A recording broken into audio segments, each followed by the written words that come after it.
after I was told I have a year to live, I received a special request from the mayor of Lapis.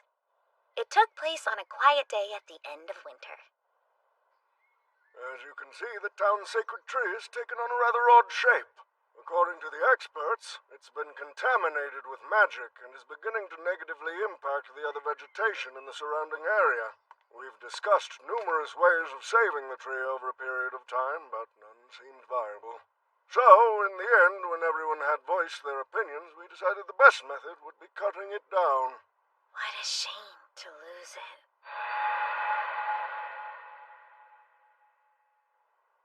The only thing is, when it came time to chop it down, we encountered a problem. How so? We hired a tradesman who took a saw to it, only he found the trunk was like steel. It's impossible to cut through. So that's when you decided to pay a visit to my mistress. But by the time we realized the situation, she was already away. The situation's worse than we expected. Far worse. Doom and gloom aside, we're fortunate. What are the odds the Witch of Wisdom would be staying with us while my mistress is away? I'm only here because I was in the area on business. You're lucky I decided to check in when I did. Yes, we're so lucky you and your smelly feet checked in as if we're a hotel. Huh? Who was that? Something wrong? No?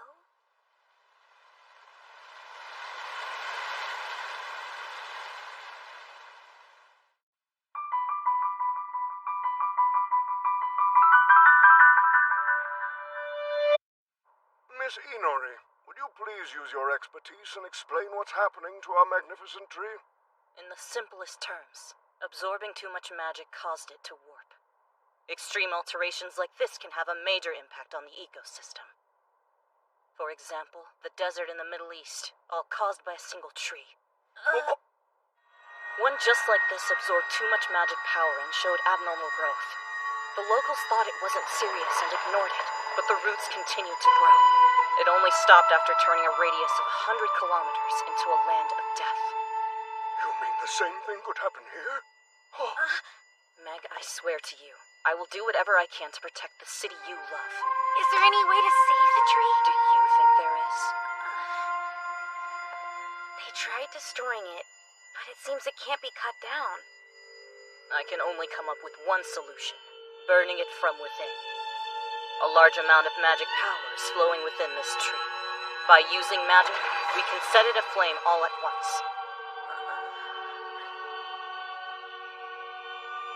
Are you sure we can't do something less destructive? I second an alternative. Think about it. This tree has watched over and protected our town for over 300 years. It would be regrettable if it met its end by being burned alive. Surely there's another route. Afraid not. Once it's at this scale, the damage can't be stopped unless the whole thing dies, roots and all. The only surefire way to do that is by burning it. It sounds so cruel. Meg, you're a student of a Seventh Sage and must steel your resolve. People have spent years developing the land, leading to it being polluted. And what you're seeing here is the result. Listen. While your mistress is doing all she can to clean up this mess, we must do our part here. Don't you think? Yes, you're right.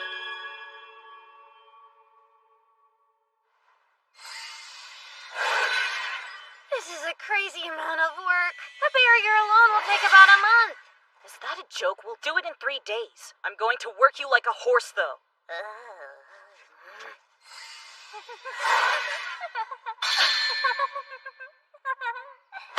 There you are! Got you!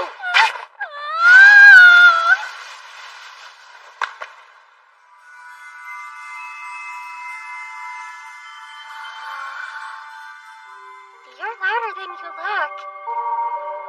What a meanie! Why would you go and scare me like that? I didn't mean to. Causing trouble again, Meg. This girl accidentally fell out of the tree. What girl? Where is she? Standing right in front of you, of course. I don't think that'll work. I'm afraid that lady can't see me. As a matter of fact, you're the first person who's ever been able to. Miss Meg Raspberry the Witch. Wait a sec, you know who I am? Sure I do. You and everybody else.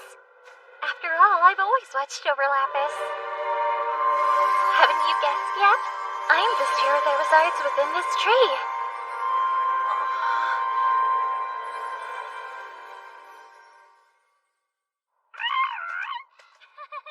Almost got The spirit of the tree, huh?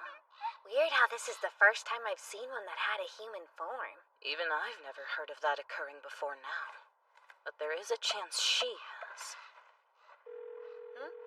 Yes, hello. I know I'm calling out of the blue, but I have a question to ask you. What? If you say so. She said to put you on. For me? Who is it? Answer it and find out. This is Meg. Meg, how have you been? Is that you, Chloe? So you are involved after all. What do you mean? The spirits already told me everything. How something terrible is happening in the town of Lapis. You know about this? Sure. After all, I'm half merged with the spirits.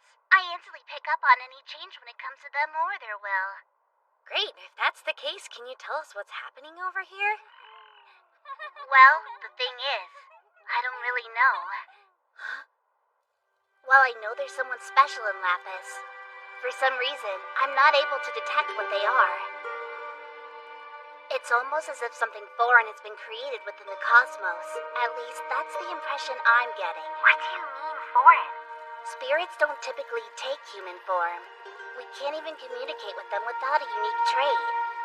Like the one I have, which allows the qualities of spirits to reside within you. It makes me wonder, is this thing you're looking at actually a spirit? I think. Anyway, thanks a lot for the information, Chloe. What'd she say? Learn anything useful? Kind of. So, apparently she really is a spirit that's empowered with magic. Ah, I see.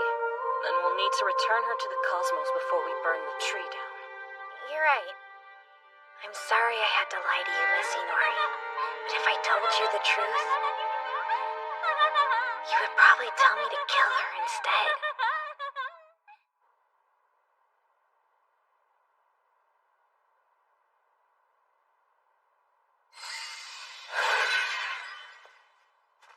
You're going to get rid of me. That is why you're here, isn't it?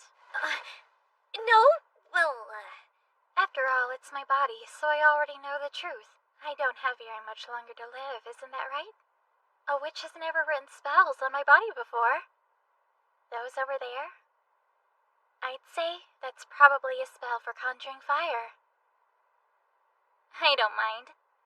But I'd like to spend my final moments walking around town. you're talking about Lapis? I told you how I've always watched over this town. I want to see the rest of it. Seeing how you've lived here so long, would you mind showing me around? You're not afraid of dying? I guess it's scary to humans, but spirits like me don't have strong feelings about that sort of thing. Also, I'm pretty sure I'd be willing to die for this town. But why do you want me to show you around? Because when it comes to Lapis, I can tell. You love it as much as I do. Besides, if anything happens, I know you have what it takes to handle it.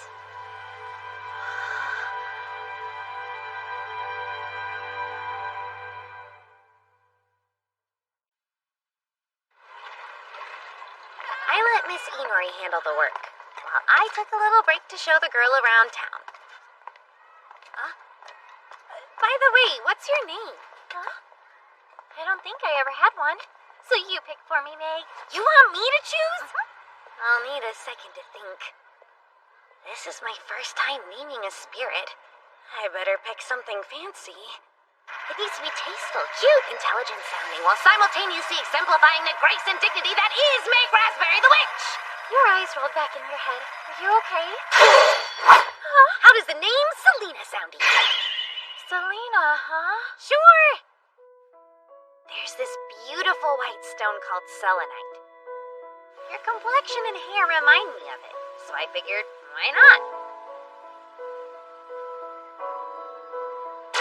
I can tell you hate it! It's beautiful. Wait, it is? I am Selena.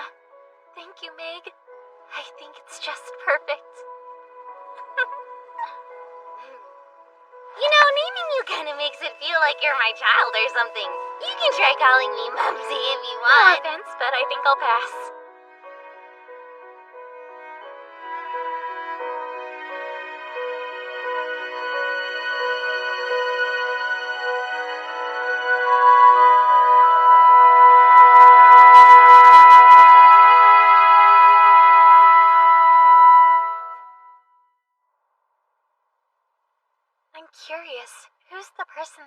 buried here? Granny Flare. She was like a real grandmother to me. She loved to grow flowers and taught me everything she knew about cultivating them. I actually knew Flare pretty well. She was my friend, the last person who used to come and keep me company. Nobody really visits me anymore, but I understand. Their lives are full, and they're busy doing other things, which is a sign that they're doing well. The people who live in this town, I like to think of them all as my children. Hey, I just realized. Lapis is your hometown, isn't it? What's a hometown? It's the place where you belong. Your soul's connected to it. And when you're there, your heart feels at ease and can relax. Another way to put it is, it's the place where we put down our roots. Oh, that's a lovely way of looking at it. Know what? I think you're right about that. Anyway, this place sure brings back memories. This is where I cast that cherry blossom spell. Sorry? It's a tree from the Far East that produces these beautiful pink flowers during the springtime. I was able to recreate them for a brief moment. It sounds wonderful. I wish I could make beautiful, memorable flowers bloom the way you did. Oaks are rather plain-looking trees. Next time, I'll try to entertain everyone more. That way, I can bring a little joy to the people of Lapis. That's my wish.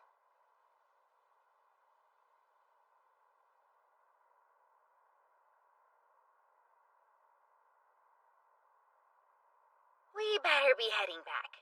Knowing Miss Inori, she'll get angry if we stay out too late.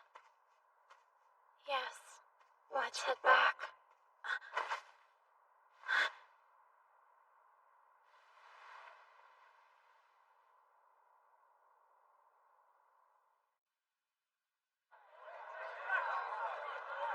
Please, nobody is permitted past this point. We need everyone to stand back. It's dangerous over there, so keep a safe distance. Meg, we should get started preparing the ritual. Okay. So where'd the spirit go? Hopefully she's nearby. She should be here. Go and find her. We won't be able to return her to the cosmos if she chooses to hide.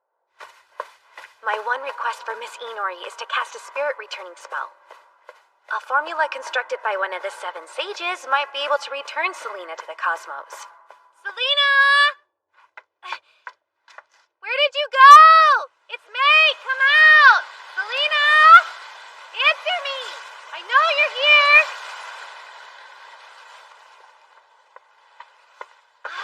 Selena! Why didn't you answer me? Hurry up and come with me! Is that you, Meg?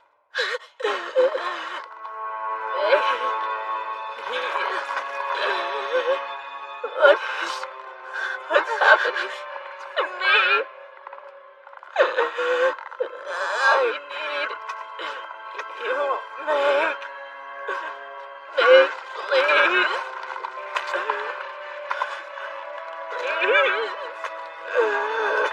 Please. Meg! Where'd you run off to?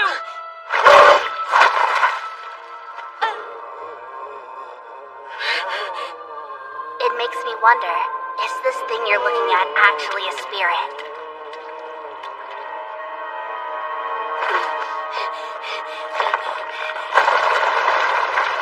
Miss Inori! Selena! I've got bad news. The tree's out of control. No! We constructed a barrier, so how to break free? Someone must have thrown it off kilter and it managed to break through all the protections we put in place. It's great we know why, but who is this someone? When I figure it out, I'll tell you. This is really bad. It started consuming the other plants.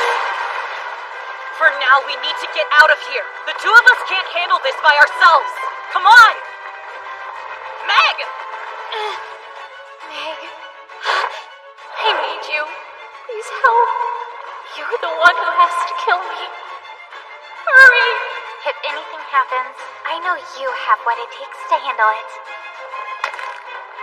Selena hasn't completely turned into a monster yet. She's still fighting to protect the town she loves. Ah! Get back here! Meg! Selena!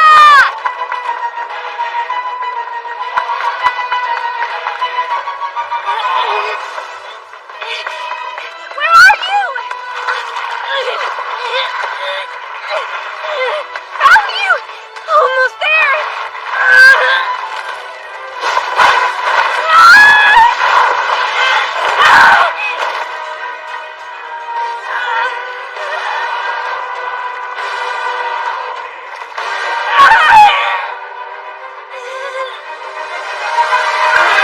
Do as every famous mage has done before you. After you have reached your decision, you must stick to it.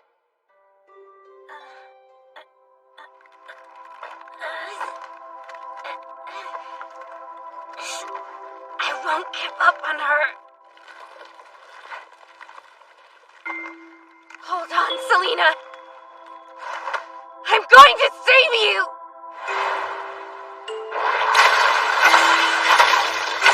Meg! There's no way I'm letting you die tonight! You already agreed to become my assistant!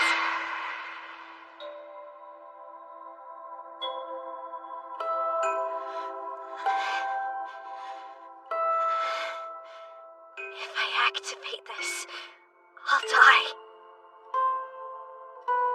But if Lapis will be safe, then it's worth it.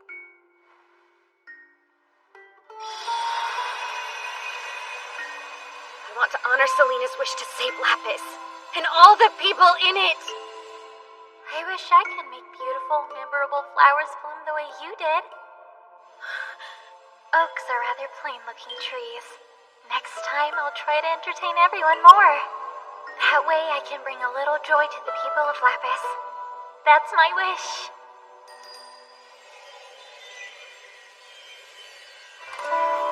Selena, that's right. Show everyone your inner beauty.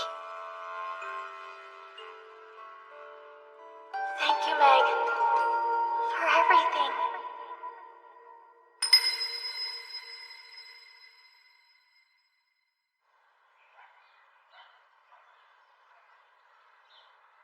When I awoke in the hospital, my mistress was there at my bedside. Apparently, I managed to survive, but only thanks to Miss Inori's well-timed medicine. Miss Inori, are you going to tell me where we're going? You'll find out soon. Trust me, you are about to become very, very busy, Meg.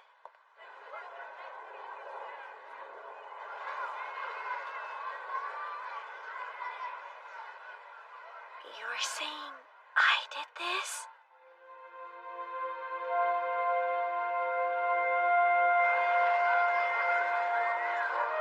You were able to reincarnate the oak tree. Despite it being severely contaminated by magic power, your spell worked.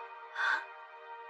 You used the transmutation formula we constructed, and brought the oak tree back as a cherry tree. Reincarnation?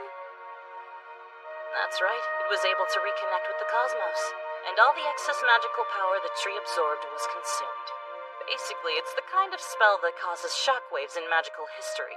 And I'm the one who cast it? Something this great?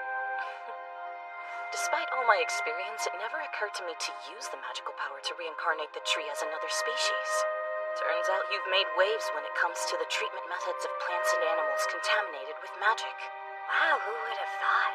From now on, your magic will have a direct connection with the rest of the world, which in turn means you'll be confronted with difficulties beyond your comprehension. However, your path has led you to this point. The time has come to face it. You do realize how sudden this all is? You'll understand eventually, like it or not. Oh yes, the rules of scientific society state that you must name this new species. What? As in right now? Let's see.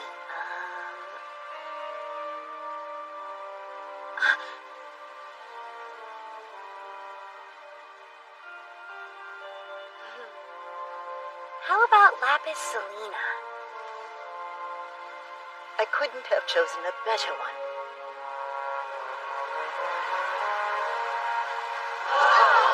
Despite once being forgotten, the guardian spirit was beloved by the people once again. This tree will continue to be adored by many. and will watch over this town for a long, long time.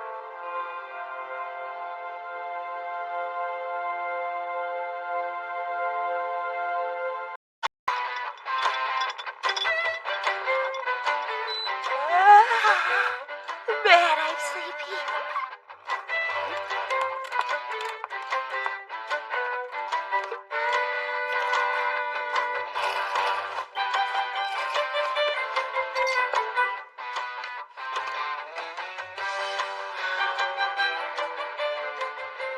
Come forth, plants, and reveal yourselves, your life-giving strength from within. Transform from your current state and into the desired one. Provide me sustenance. Be part of me forevermore.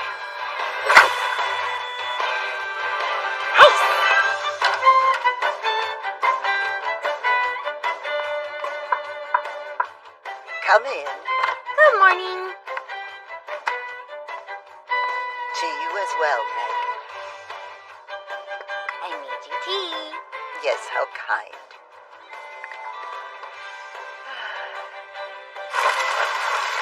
Well, come on out and get your grub.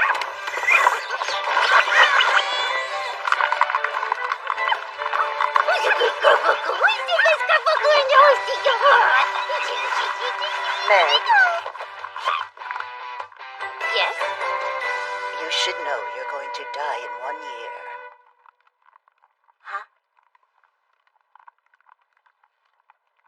What? It was a clear day in early autumn, and the clouds drifted gently past overhead. It also happened to be my 17th birthday. And how do I celebrate it? By finding out I, apprentice witch Meg Raspberry, am going to die in a year. We both know you've got a weird sense of humor, mistress, but this is so well. It's not a joke. You're destined to die, my dear. There's no way that's true. It is. Die! From my surprise party! When have I surprised you with anything? Okay, you can bring out the hidden camera already. You really think I would go on a show like that? Worth a shot. However much I'd like it to be a joke, it's not. You have only 1 year before you wither away. Meg Raspberry. Wow, you've got some nerve telling me all this on my birthday of all days. I know the timing seems inconvenient, but I can't keep it hidden from you. The grave awaits. Unless you take action, it's unavoidable. Well, let's hear it. How am I supposed to go? A curse. A curse? What's referred to as a death sentence. As I already mentioned, this particular one triggers within a year. Now that you're 17, the countdown has started. What a birthday gift. It's an old one and a mystery to modern witches, sadly. What's going on? Give her eyesight for what lies ahead.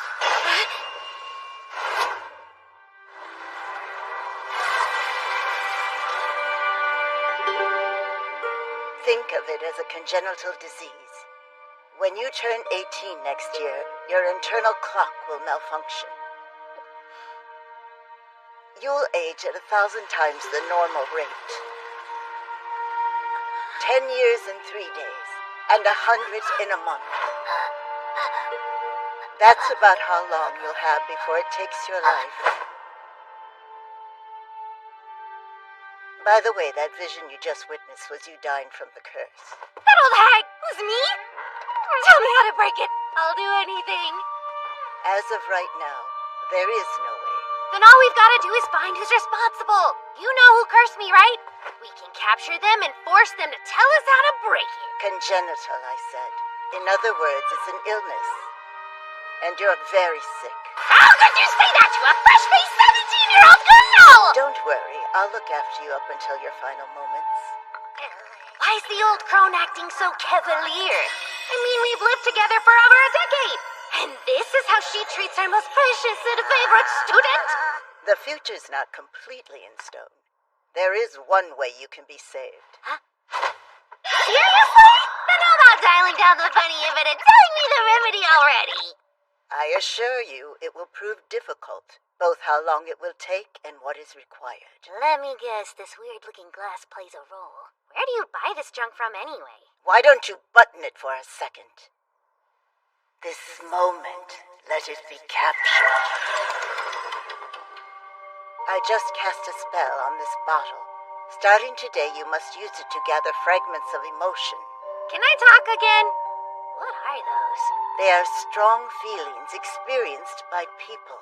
You are going to collect them. There is something called a seed of life. There are many human emotions: anger, grief, pleasure. This seed is made from joy. And how do I gather those? Using that bottle I imbued with my time magic. It will crystallize and store fragments of emotion.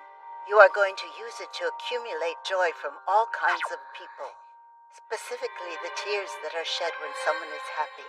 They're tears of joy. Tears of joy. The material required in order to create a seed of life, which in turn will protect you from death, meaning it will keep you alive even after the curse has long taken effect. Totally fine! So in other words, I'll become immortal? If you don't dispel it. I knew this was all an act, mistress, and you actually care about your student. So how many teardrops do I need to gather? Around a dozen or something? Try 1,000. What? You heard me, 1,000. You have a mere 12 months to acquire that amount from people who are experiencing true joy. I mean, is that even possible? If you're a witch who can't perform miracles, it's especially impossible. Good to know. I don't want to see out any more terrible news! I'll be going now! And where do you think you're off to? Meg, get back here!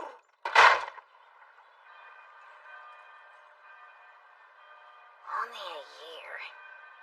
If I really am going to die by then, what have I been doing up till now? I studied magic like a madwoman every day.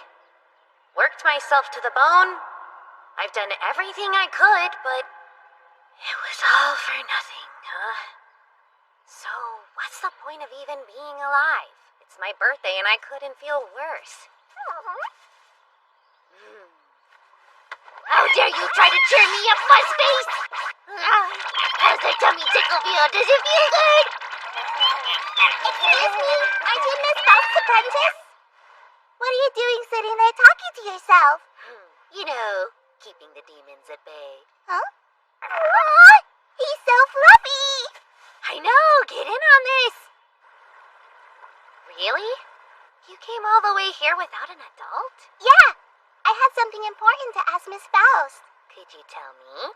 I need her to get me a whole bunch of flowers so that my mommy could get some peaceful rest. Rest as in... She's been sick a while. At first she was in the hospital, but they finally let her leave.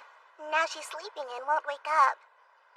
Daddy says the reason she needs so much rest is because she's tired after going through so much. I want to do my part and get her some nice-smelling flowers so she can get the best sleep she's ever had.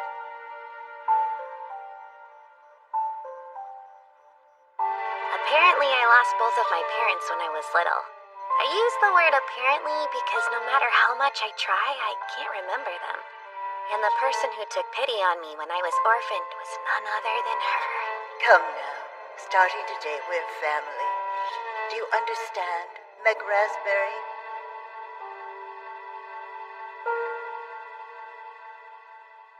Hey, if you wouldn't mind that much, I'm a witch's apprentice, so I should be able to come up with a way to find her flowers. You do that? Sure! I promise you, I'm going to grant your wish, Anna.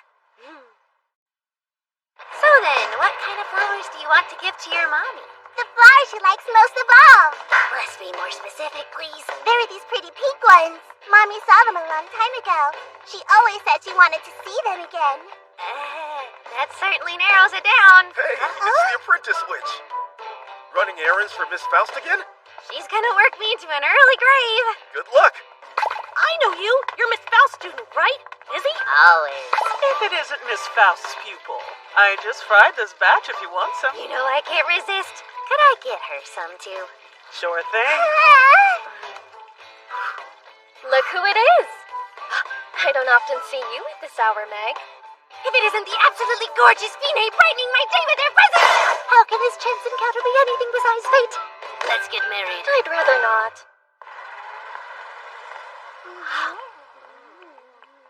What is it? You're pretty famous, aren't you? It's hard to remain anonymous when you're a student of Miss Faust. She's one of the 7 sages, after all. The 7 sages? Only the 7 most brilliant mages in the entire world. I bet one day you're gonna be just as brilliant as Miss Faust. Of course I will. You should know you're going to die in 1 year. We're descending into a dark pit of depression again, Anna, so let's hurry. What did I say that made you feel sad? I wasn't being serious. It's a figure of speech. I have a dark sense of humor. Don't sweat the details. You know, you're weird. From day one. Daddy, look, we have a guest. Pleasure. Welcome. Hey, it's you. Hi, Mr. Hendy. Huh. You're Miss Faust's student. Meg Raspberry, but just Meg is fine. How do you and Daddy know each other? Mr. Hendy is one of our regular customers. Now that I look a bit closer, I've been here a few times before. Really? He's always ordering magical remedies from us, and when they're ready, I'm the one who makes the deliveries. Yes, but normally you come through the clinic to make the drop-offs. You've really never met Anna before? Not until today. She said she was going to give flowers to Mommy. What were Iris's favorite? She would often display different kinds, but I couldn't say for sure if there was one she loved over the rest. The hunt continues. Hold on. We have a photo album. Maybe there's a hint in there. I know where it is. I'll go get it. She's so full of beans. Fortunately so. Her mother was always quite sickly, but luckily she's grown up healthy. My late wife delighted in that fact too. Has it been a while, Mr. Hendy, since she... It hasn't even been a week. As luck would have it, I just finished my morning rounds. Would you join us for tea? Let me see.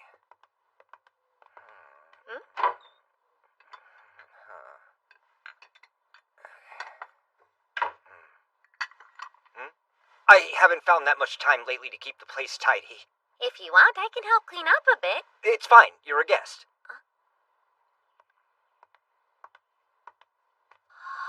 You're interested in medicinal herbs? You have so many. Not only that, there are a lot of rare ones listed here. Don't tell me all those are medicinal too. Yes. Gathering herbs was sort of a hobby for my wife. Not sure what they're for. What are you doing? Forgive me, I'm just trying to find where in the world we kept all the tea leaves. We were just talking about them? What? I had no idea. You've heard of herbal tea? I think your wife was using these to make it. How did you get a hold of these? Wow. Brings back memories. Look, up here, that's from when we went to the Far East. We had a rather strange experience in that country. A strange experience? What happened, Daddy? So there we were, visiting this old temple on the mountainside, when it started snowing. The thing is, this was on a bright, warm spring day. There was snowfall that time of year? Yes, and the skies were perfectly clear. It shouldn't have been possible, but pink was falling everywhere from the sky. I can still picture it when I close my eyes. It sounds pretty. Pink snow. And falling during a warm season.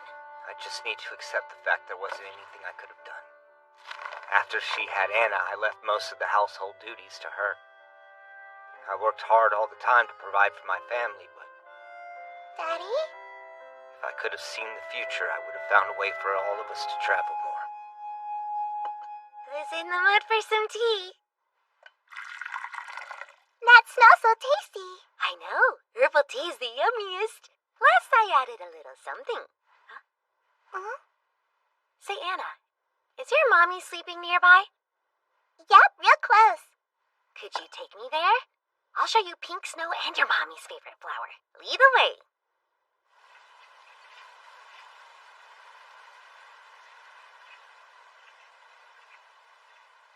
You don't have to tell me. I already know. Know what? My mommy's never going to wake up. I see. The truth can hurt sometimes. I was wondering, could the world's greatest witch make her come back to life? No. I'm afraid nobody can wake up your mother. Before Mommy went to sleep, she asked me to do something. To look after Daddy. But he's been really sad ever since. He's always looking at old pictures of Mommy and making sad faces. So I thought the best way to make him feel better was if I could at least make sure Mommy slept peacefully.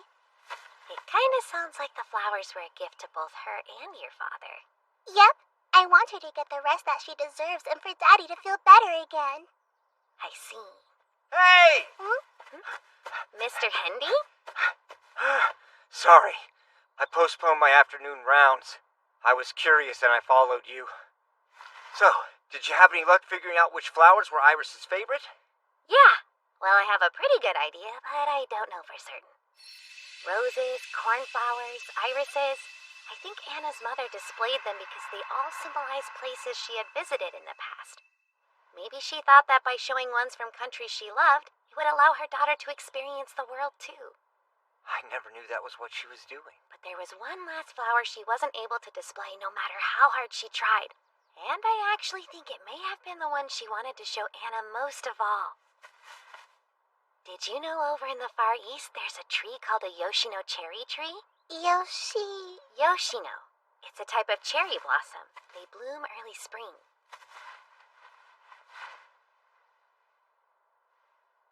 Huh?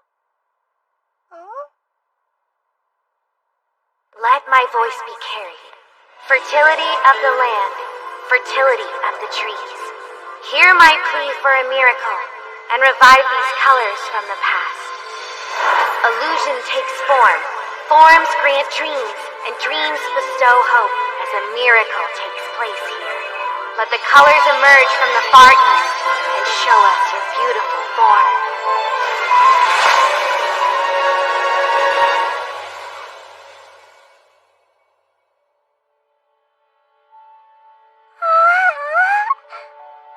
This is incredible. It's a cherry blossom recreation spell. I wish it could last forever, but sadly it's a temporary illusion. Can't let them know things worked out a little too well. Am I really responsible for this? I'm not sure if you still have regrets, Mr. Hendy, or feel like you could have given her more out of life. But if you ask me, it's clear your wife understood how you felt and appreciated everything you did for her. The herbs in your home, each of them was chosen by her to make sure you stay healthy. Everything, the cherry blossoms, the flowers she collected, it's clear no one loved her family as much as she did. Anna? I'm sure your mommy is going to be fine now. She got the chance to do what she always wanted and finally showed you the pretty pink snow she saw all those years back. You mean I don't have to hold it in anymore? Yeah, you can let go. Go on ahead, Anna. You did good.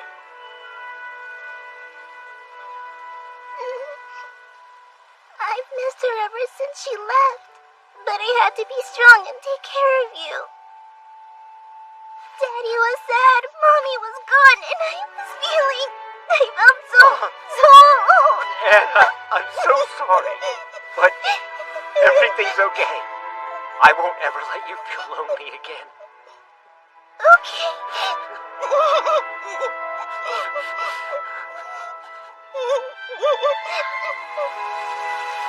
Even though she's no longer here, I know Anna's mother would have wanted the two of you to continue smiling.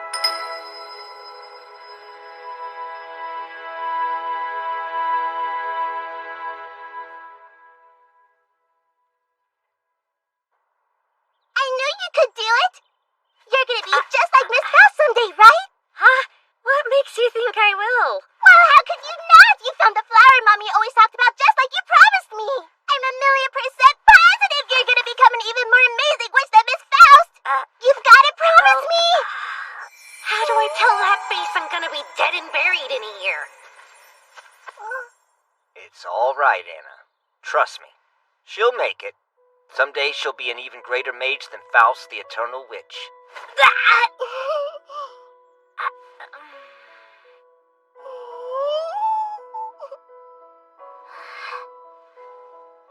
Yeah, all right. I'll be a great mage, and when that day comes, just wait, because I'm gonna show you real cherry blossoms instead of some illusion spell. Really? I am a witch of my word. I expected you to come back here looking like a dead fish, but it would seem you've gotten the light in your eyes back. Don't compare me to floundering trout. And another thing, these are tears of joy, aren't they? No, not quite. Those are a combination of joy and grief tears, different from what I asked you to collect. Figures. They may not be tears of joy, but they're pure tears. I sense an extraordinary power within them. Yeah, you do? Indeed, they contain a beautiful and kind emotion. Is that why the vial accidentally bottled them even if they weren't joy? It's very possible. Aha, you sound kind of happy. You do realize you're a witch who has the ability to let people open up their hearts. Oh, would you stop making it sound like that's a useful skill or something? Now, if only you could learn how to take a compliment. Not to change the subject, but if you would have told me 5 or 6 years in advance about the curse rather than just giving me one, I might have... You think knowing that far ahead would have made a difference? Right. I know myself a little better than that. Even if I did have more than a year's warning, I still would have done nothing about it right up until my final days. The person you are now had the right to hear the truth and the strength to fight her fate. What do you mean, fight my fate? You have 2 options. Will you give up and accept death, or do whatever you can to survive, even if the odds aren't in your favor? Only you can decide.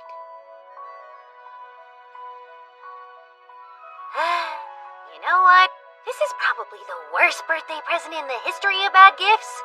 But I'll do it. I'll collect those teardrops. All 1,000 of them. And no curse will stop me! This tale is the story of how an inexperienced witch who only had 1 year to live brought about a miracle.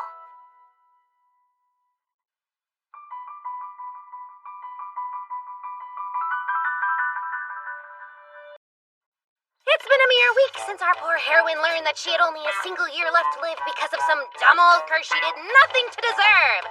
And now, class, a question. Given the time she has left, on average, how many teardrops does she need to collect to keep herself alive? You in the feathers.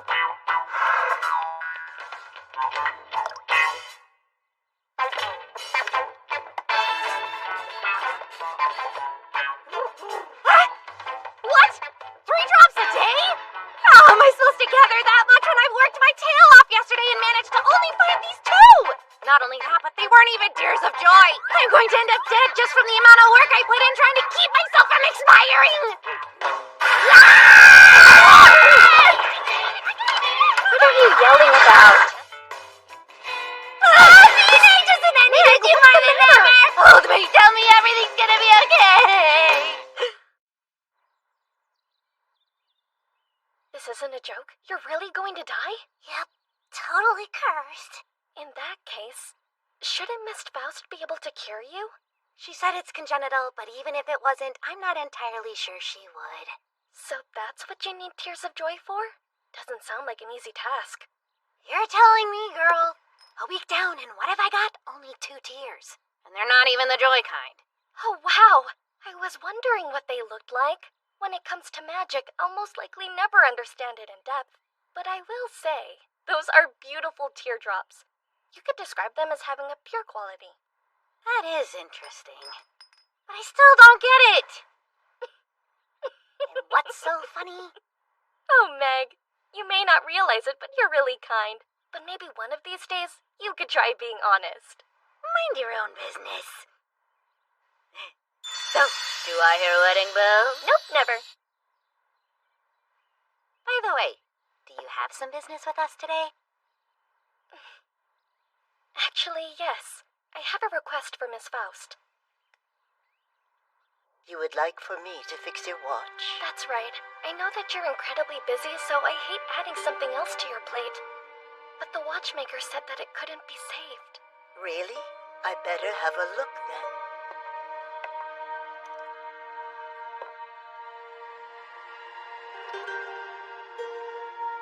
The fairy inside has grown weak. A fairy? Like the creatures you read about in children's stories? Technically speaking, they're a little different. You see them, don't you, Meg? Uh-huh. Whenever anything has a need, organic or inorganic, a fairy enters into it. They're the driving force behind this world, invisible to most. And you're telling me the one living inside of my watch has grown weak, right? Meaning there's no way it can be fixed? There's a chance it's not beyond saving. Yeah? Meg, go take her to Zeppeto's shop. You're right. He might be able to get it working. Zeppetto? An amazing watchmaker. A master of his craft. He can fix stuff that would typically stump the average clock repairman. This is unusual. It's a German military timepiece, incredibly rare these days. What else can you tell me? Well, whoever made this watch did quality work. Each part has been expertly crafted. Germany is known for watchmakers and their renowned talent. You can just sense the dedication that was put in. Can you repair it? It means a lot to me. I'm not sure. But I'll know as soon as I take a closer look inside. As you can see, though, I'm the only one running the shop. If another customer were to come in, I would have my work interrupted. Huh. In that case... It feels like time's dragging on. No offense, but can't you just buy another? There are plenty of cheap, fashionable watches for sale, you see? 'Cause I'm not ready to say goodbye. Do you know what I mean? I just want to keep using that one for a little while longer. It has sentimental value. Huh. If you say so. Then again, you've never been all that particular about stuff like that.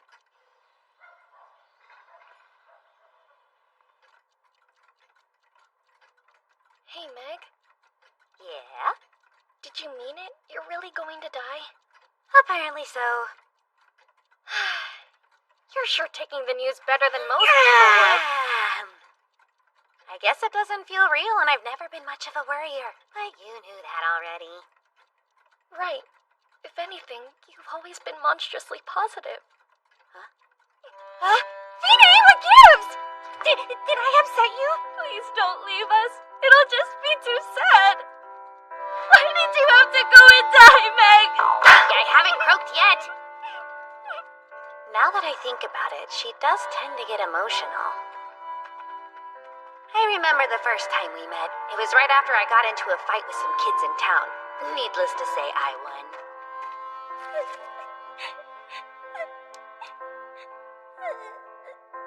I don't get it. Why are you sad? You know, that one's painful, and I feel sorry for you. Well, you've cried on me, so can I at least get your name? Fine. I've seen what you look like upset now. Instead, can I see that smile of yours? I'll try. After all this time, Fine hasn't changed a bit. She's always been a kind soul. Come on, I can't stand seeing you look all depressed. Besides, you're at the height of cute whenever you wear that smile of yours. I'm not dead yet, and I have no intention of dying. You don't? I still need to watch you go to university and then graduate at the top of your class. Oh, and of course attend the wedding and see those grandkids grown up. Plus thrash whoever marries you. Seriously? What are you, Meg? My mother? I finished. Thank you, ladies. How'd it go? Unfortunately, this watch is at the end of its life. I understand. It was a memento from my grandfather. I'll miss checking it to see what time it is. I'm not ready to say goodbye. Do you know what I mean? I just want to keep using that one for a little while longer. I've got a suggestion. But first, we have to go outside. A memorial? It's a ceremony witches like me have traditionally conducted in cases like these. The point of it is to thank objects for their years of service, before they are released and can rest in peace. Wow, I never knew this existed. So what now? We're not going to set fire to it, are we? Do I really look like someone who'd treat a friend's precious watch in such a manner? Why do you think I asked first?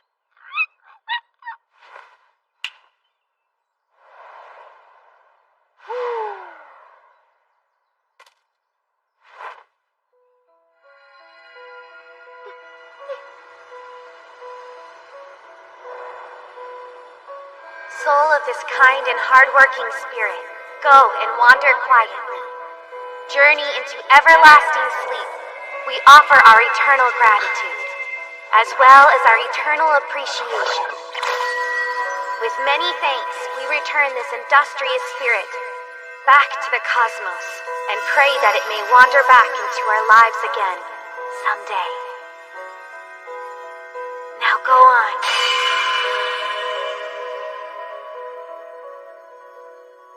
Is the ritual over? Uh-huh. I returned the spirit that was in the watch back to where it came from. Whenever they're sent there this way, they get reborn. And then turn into new spirits that reside in new objects. So even though its form may look different next time, I bet someday you'll encounter the spirit again and it'll be like reuniting with your grandpa. Meg, Thank you.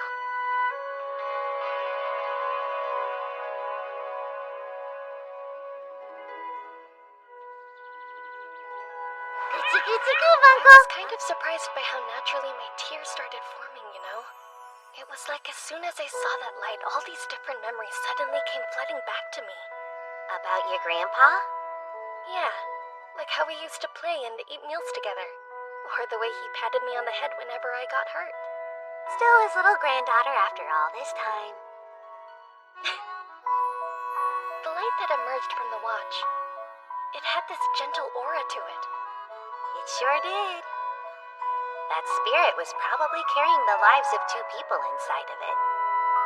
One was Fine, and the other was her grandpa. I guess they are beautiful after all.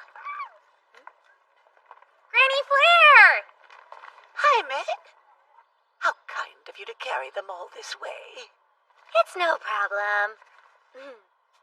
Hey, can I come back again soon? I'd love to learn more about flowers. Of course I'll teach you, and you're welcome to any time. See you later!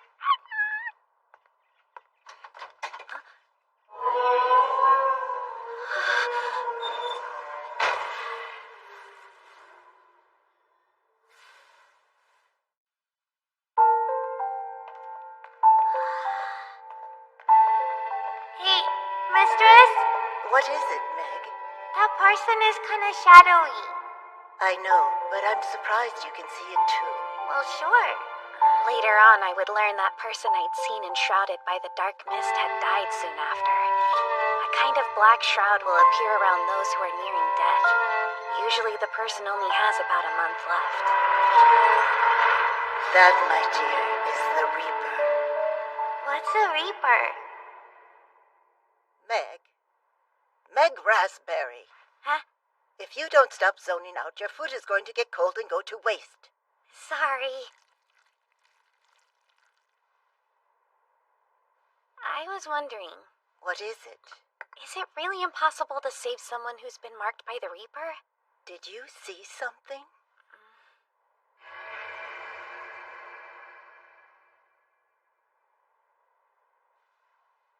We're subject to something called fate. When a person's time comes, the Reaper enshrouds them. You should know that better than anyone, since you're able to see it with your own eyes. Yeah, but isn't it possible to save them by producing a seed of life too? Meg, fate's not something that should be messed with. Do you remember what you said before, mistress, about how witches like us live right alongside fate? So, wouldn't I be messing with fate by consuming a seed of life? Do yourself a favor and remember there are some that should absolutely not be tampered with. Yeah, and who gets to decide that? You need to calm down. How can I? I'm already marked by the Reaper and I'm going to be enshrouded like all the people we're not supposed to help. So why didn't you tell me to just give up and die too? Well, I can't forsake someone who might still have a chance, nor would I want to. I'm not you. Come along, you guys.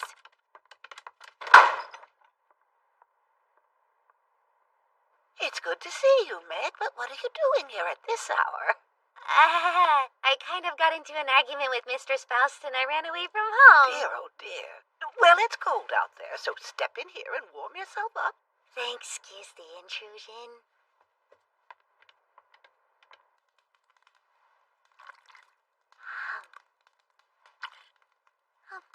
This fight with Miss Faust I'm hearing about. It's the most trouble this house has seen in years. Can I ask why you're smiling? Oh, it's because I used to have quarrels with my late husband. How we'd shout. Whoa, I find that hard to believe that you argued like the rest of us. When you live with someone as long as we did, you have one or two. But that's how people learn more about each other. Little by little, you see who they really are. Say, Granny Flair, you think I could stay here for a while?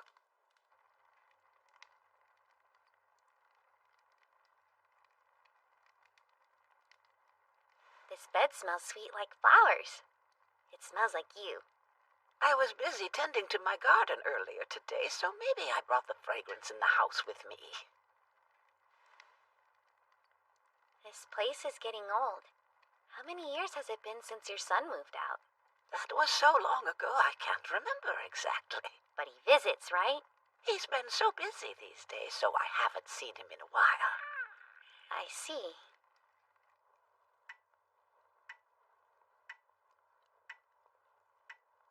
What's the matter, Meg? Huh? You seem worried about something. Me?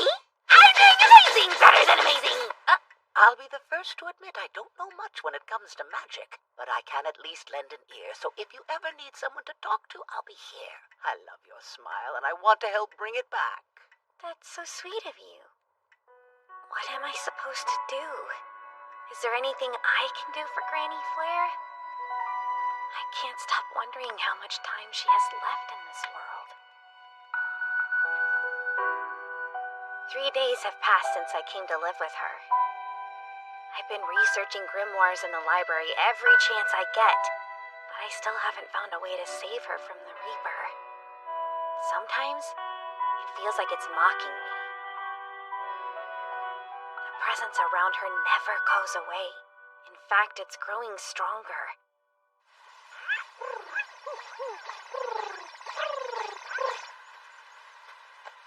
Many people have a special place, and for me, it's right here. I see. This tree has been a special friend ever since I was a little girl. Whether it was playing with my friends, spending time with my family, or in the company of someone wonderful like I am right now. It feels like this tree has always been in my life, watching over me. You've always been together then, huh? Its magical power is off. This tree's beyond saving. Is something wrong? Nah, it's nothing. We're subject to something called fate. When a person's time comes, the Reaper enshrouds them. I get it now. No matter how much we fight, some of us have fates that simply can't be changed. Granny Flair? What is it? Question. Hypothetically speaking, if the world was ending tomorrow, what would you want to do most of all? Oh, I wasn't expecting such a strange question. Well, I suppose most of all, I would want to spend the remaining time with my dear family. I see.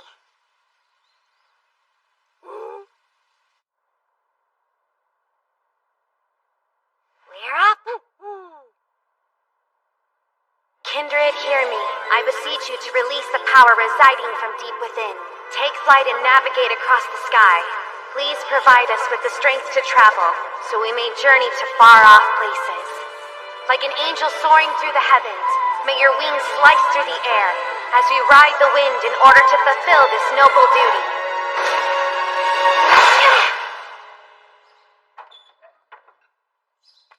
Oh, what a bitter cold day, Carbuncle. Where do you think Meg would have gone off to on such a frigid morning? Granny Flair! Meg, is that... I heard you wanted them to visit! I miss you, Grandma! My dear Lily! I've been a little worried ever since she showed up so suddenly this morning. She made it sound like you were in critical condition, Mom. I may have laid it on a little thick to make sure a certain son made a long overdue visit to see his sweet mother. This really is a trip down memory lane. What do you mean by that? I used to come to this park often and play with my late father. We'd arrive in the afternoon, and Mom would bring us homemade cookies. Now you've got me reminiscing. Daddy! Huh? Come play with me! Thank you, my dear. You could tell how much I was missing Ed, so you snuck off and brought him and his family here to visit me. I always thank people when they provide me with good food and a place to sleep. Although, hopefully I didn't overstep. You're welcome to overstep any time you want, because you have certainly brightened my day. In the end, that's all that's really important. I'm lucky I got the chance to meet you, Meg. Huh? Where'd that come from? I've lived a long life, and met more than a few witches in that time. But out of all of them, you're the only one who's given me something truly meaningful. You're exaggerating. Am not even a little. What could be better than spending a warm, quiet day with my precious family? And having such a marvelous witch sitting by my side, getting to enjoy it with me. If I ask for anything else, surely I'll wind up being punished. Come on, Granny Flair, what are you talking about? I can do better than that. I'm going to become an even more incredible witch. The best there is. I'll show you beautiful sights. Incredible ones. I promise. Just you wait.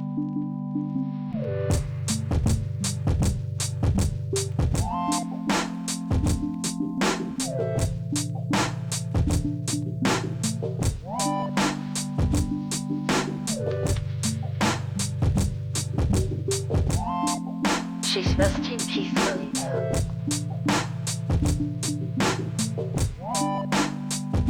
She must have truly been happy when she met her Ed so quietly, in her sleep and smiling, her family nearby. Feel good. Meg, nobody can change the fact her life was going to end.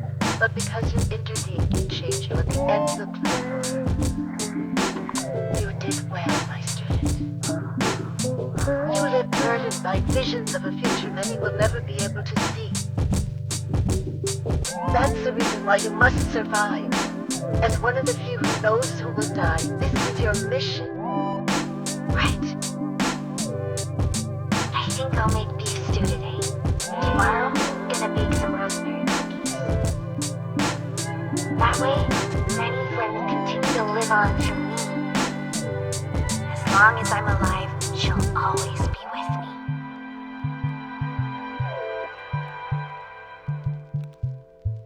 America has been dominated by talk of recent changes in the ecosystem and magical disasters. The conference concluded with a joint statement made by the attendees urging expert field surveys to be conducted as soon as possible. Oh, In so it's response, over with? governments have sent investigators. Meg, I'm going to be away from home for a while. Where are you off to this time? North America. The Seven Sages are meeting at the Council of Magic. Establishing guidelines for large-scale surveys. with a I guess focus this on means my cooperation. brief respite's already over. Now, in other news, Miss Sophie Hayter attended a festival in South America. The member of the Seven Sages put on an impressive parade, leaving crowds stunned.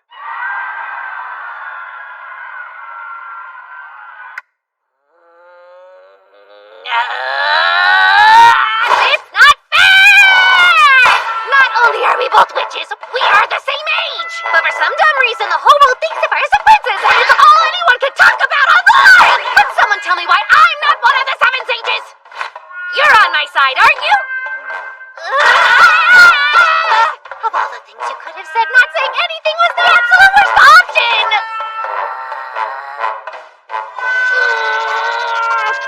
Stupid day. Time to rage sleep.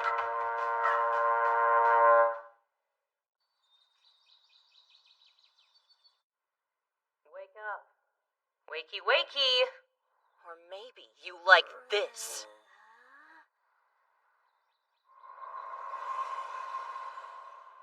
I know this ruined. Talk about rude. My feet don't stink that much. My name is Inori, one of the Seven Sages, renowned as the Witch of Wisdom. The Witch of Wisdom? Naturally. It's okay to be impressed with me, but just don't go and develop an obsession over me or anything. It's just, you seem young. From what I heard, the Witch of Wisdom was easily over 100 years old. So what are you doing here besides sticking your feet in my face? Huh? Don't you watch the news? Magic is currently causing changes to the ecosystem. And your mistress is off investigating the matter. That news story. Since her return was delayed, she asked me to keep an eye on things here. I can see why. For your information, Miss Genius, I'm 17 now. I can take care of myself, thank you very much. It's the house she's worried about. Yeah, that makes sense. Short version, I'll be staying for a few days. Since you'll be here a while, there is something you can help me with, Miss Inori. Which is? Your feet. Could you wash them? They stink real bad. I'm going to kill you.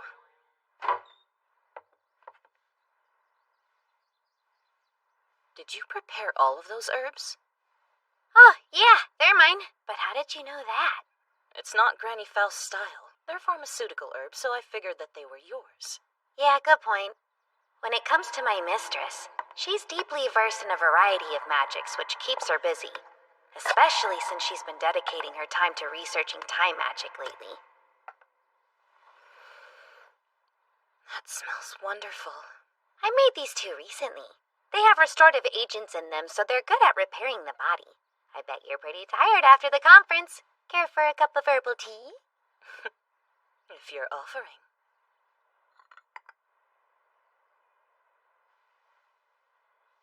It's good. I blend it with black tea, cast magic to adjust the flavor, and voila! Huh. It turns out you're fairly competent. Do you already have a nickname?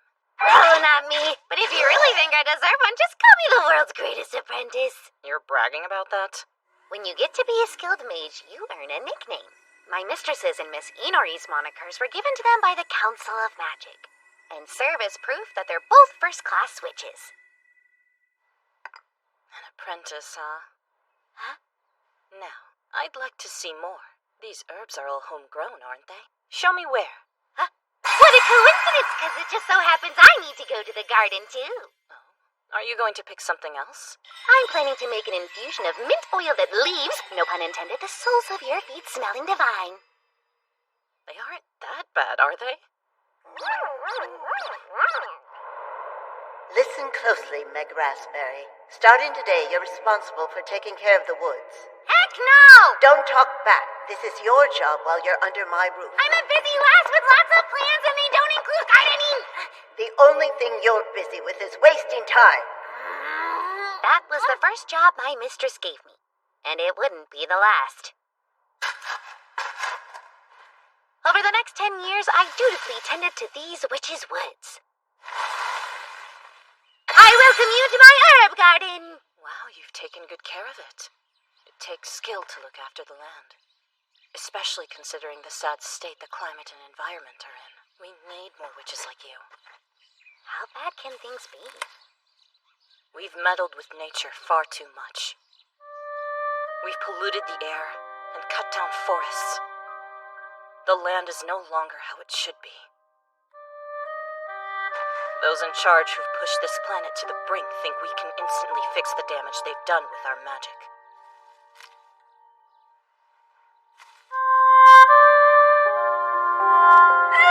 I can't take this mint anymore! It's overwhelming! The entire patch won't stop popping up! How do I stop it?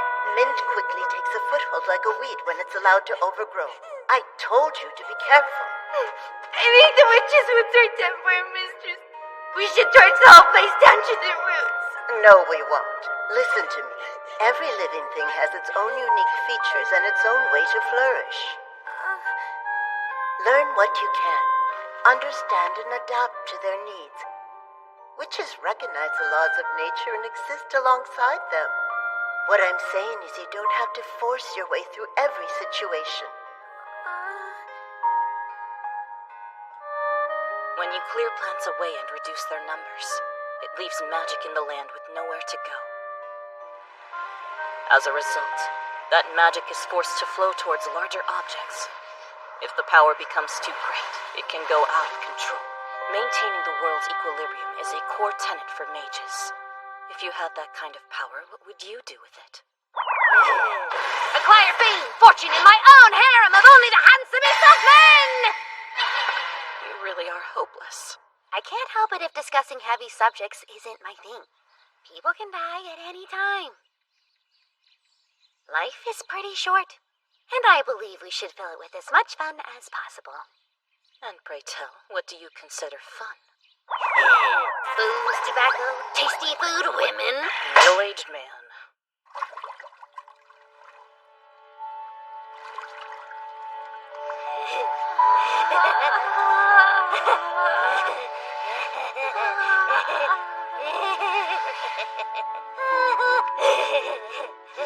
Your legs, miss. How did you get them so smooth? Stop that.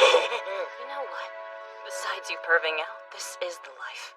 I can't recall the last time I took it easy. You must be exhausted. Seriously, though, it's not healthy working too much. Now that I think about it, I've been so busy I haven't bathed the last few days. I'll draw you a bath later so you can get washed up. Promise me you will. If you're too meticulous, you'll end up going bald. Meticulous? Staring at someone's face and laughing isn't gonna win you any friends. I like you.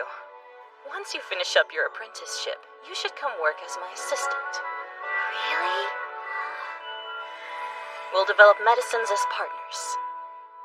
You and me finding ingredients, researching their effects while pharmaceutical companies pay for our research. The only thing I was missing until now was an assistant who had plant knowledge. Throwing this at me is all a little sudden. What would my mistress say when you tell her you're going to run away with me? That's why I said after you finish your apprenticeship. Youth is about going on adventures. I'll have you know when I was only 10, I traveled all around the world. Listening to you reminisce about your childhood makes you sound like an old woman. How dare you! Going out into the world.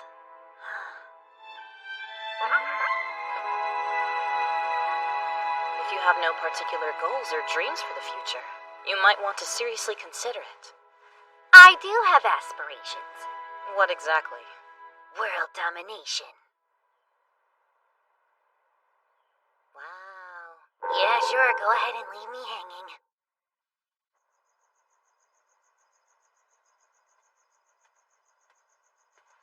A student who meditates at night. How diligent. Don't you, Missy Nori? I never had the need. After all, I'm the Witch of Wisdom, a genius who developed her magic using only knowledge and inspiration. Not to brag. Yeah, not to brag. Let me ask you, what would you do if you knew you only had a year to live?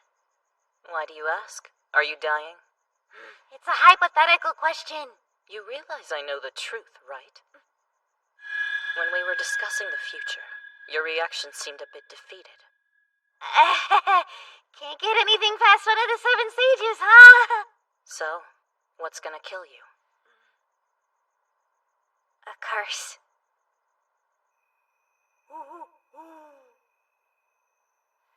I see. So you need immortality from a seed of life. That way you can fight the effects of sudden aging. How many teardrops of joy have you gathered so far? Take a look at this. Turns out only 2 of them are pure teardrops of joy. That's not good. Yeah, it's terrible. Since I swore to Granny Flair that I'd go on living for her, I've been doing my best, but there's no beating around the bush. I'm a total failure. Unbelievable. Here's the proof. My mistress told me all about how seeds of life are made from joy, so I should start by gathering fragments of emotion. Do you think fragments of emotion are really that powerful? Hey, it's not like I know, so your guess is as good as mine. Huh? But you're the Witch of Wisdom! Well, as far as modern magic goes, emotions typically don't enter into the equation. I will say this. Since the olden days, tears have been said to possess mysterious power. Still, it's all dreams and fancy. Not really my thing. You stop having dreams when you get older, huh? You must want to die. Let me have a look at that bottle real quick. What? Oh, sure. Though for the right price. You can break it if you like. Not on my life. Fragments of emotion, huh? That's new to me. But still, I sense power within them. If someone told you you had to collect 1,000 teardrops of joy in a year, how would you go about doing it? Let me think. I'd gather data and find out precisely what a teardrop of joy is composed of and how it's made. Then I'd design medicines or spells to recreate those conditions and find willing test subjects. That sounds super mechanical. I think you mean scientific. It'd probably be difficult to pull off in practice. Yeah, that's what I figured. If I'm being honest, when you invited me to work as your assistant, I was over the moon. I've only ever lived here in Lapis, so how do I put this? I was excited to stand in front of a door leading to a big, wide world. Meg. It's been a few weeks since I started collecting teardrops of joy, and you've seen how it's going. People often say how I'm monstrously positive, but even I'm enough of a realist to know collecting 1,000 tears in less than a year is next to impossible. You're giving up? I see now. I was so close to throwing in the towel. I don't know when, but at some point I started working on accepting death instead of trying to live. Who laughs at someone when they're talking about life and death? I didn't mean to, but you're such an idiot. I couldn't help it. You were so close to giving up and still hadn't figured it out. No offense, but you're stupid. It sounds like you really want to go to war with me. Sorry, all right? Come on. Since you're prepared to die, I suppose that I can show you something special. You'll find out why I'm one of the 7 sages. Did you know tonight is the peak of the meteor shower? Sure doesn't look like it. I'm not seeing a single shooting star. Even though the sky is clear, the full moon's making it too bright to see them. I would have wished upon a star if I could have seen any, so that's a real shame. You've accepted you're going to die, so what would you wish for? Moolah. No sugarcoating it, huh? Behold the power of one of the 7 sages. Wow.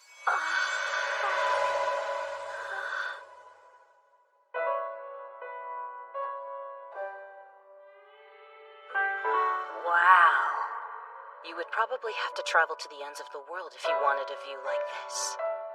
But what if I told you there's even more? Come on. This is unreal.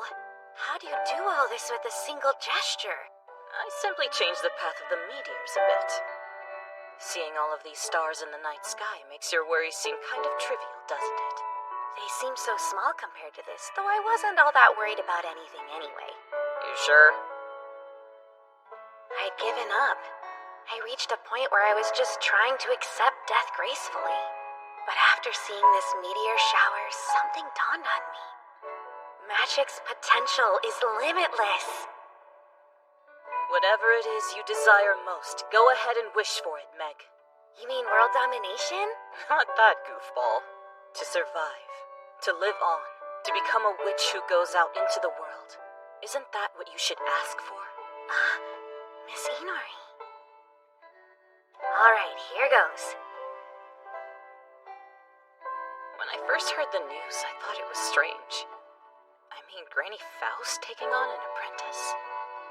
Isn't that how it's usually done?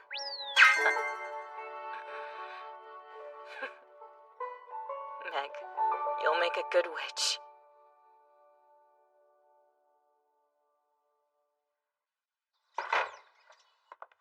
Mr. Faust! Welcome back. What's the matter with you two? Don't greet me with food in your mouths. Thank you so much for looking after her in the house while I was gone, Inori. Actually, I've got to admit, I had a pretty good time. And by the way, Granny Faust, I'd like to discuss something with you. That's a bit out of character for you, Inori. What is it? This one here. I would like to make this girl my future assistant. I submit, Miss Inori! Let me go! I mean, my wind. She's still an apprentice and has a long way to go.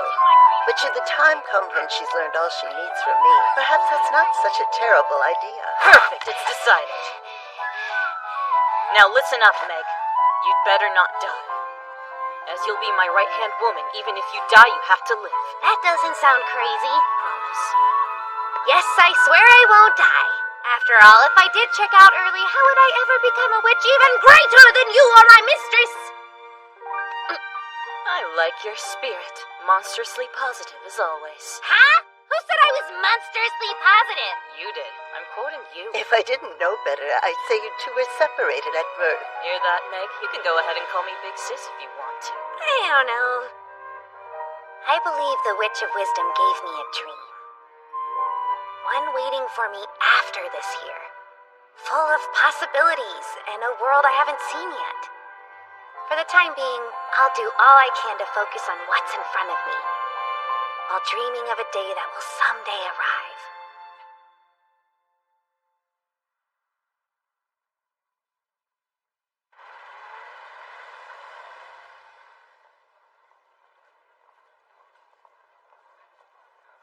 The Otherworld Festival is a week away, and already a wave of tourists have made the journey to Lapis in hopes of interacting with the inhabitants of the Otherworld this year. The Eternal Witch, Miss Faust, who will begin the festival by opening the gate to the Otherworld, sat down with Mayor Carter, where the two discussed the ceremony. Yes, everything's coming along well. Why now of all times? I got in touch with Mr. Hendy. He says you should rest for now. This isn't good. How am I supposed to open the gate next week in this condition? That's right, I almost forgot. The Otherworld Festival, Lapis's biggest annual celebration, is just around the corner. Maybe they'll cancel it this year. Then how would we release the magic power built up? Right, silly me. Magic tends to gather in Lapis, and the excess needs to be consumed somehow. Opening the gate to the Otherworld is an important ritual for doing that. So, what are we going to do? Perhaps I'll call a substitute. Huh? A substitute?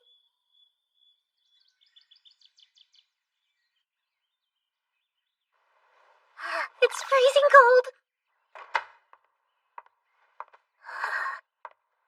Let's get it warm in here.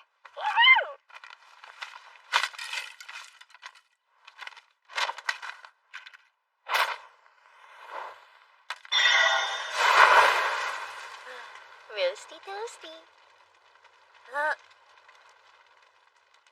Hey. What are you doing? I could ask you the same thing!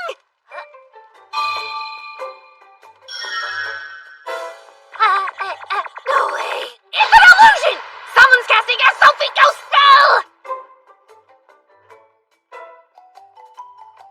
Mistress, was the substitute you mentioned her? Yes. In exchange for allowing Sophie to stay here for a few days, she'll open the Otherworld gate. As for this back of mine, it should be fully healed by then. Oh man, you really must be one of the Seven Sages. Are you saying you had doubts if I'll let it slide out? Listen closely, Meg. Until I can move again, you will accompany Sophie. Understand? Who? Me? But... You know more about the town and the Otherworld gate. Act as her guide. Go, learn what you can from her. Sophie's a genius. Yes, ma'am.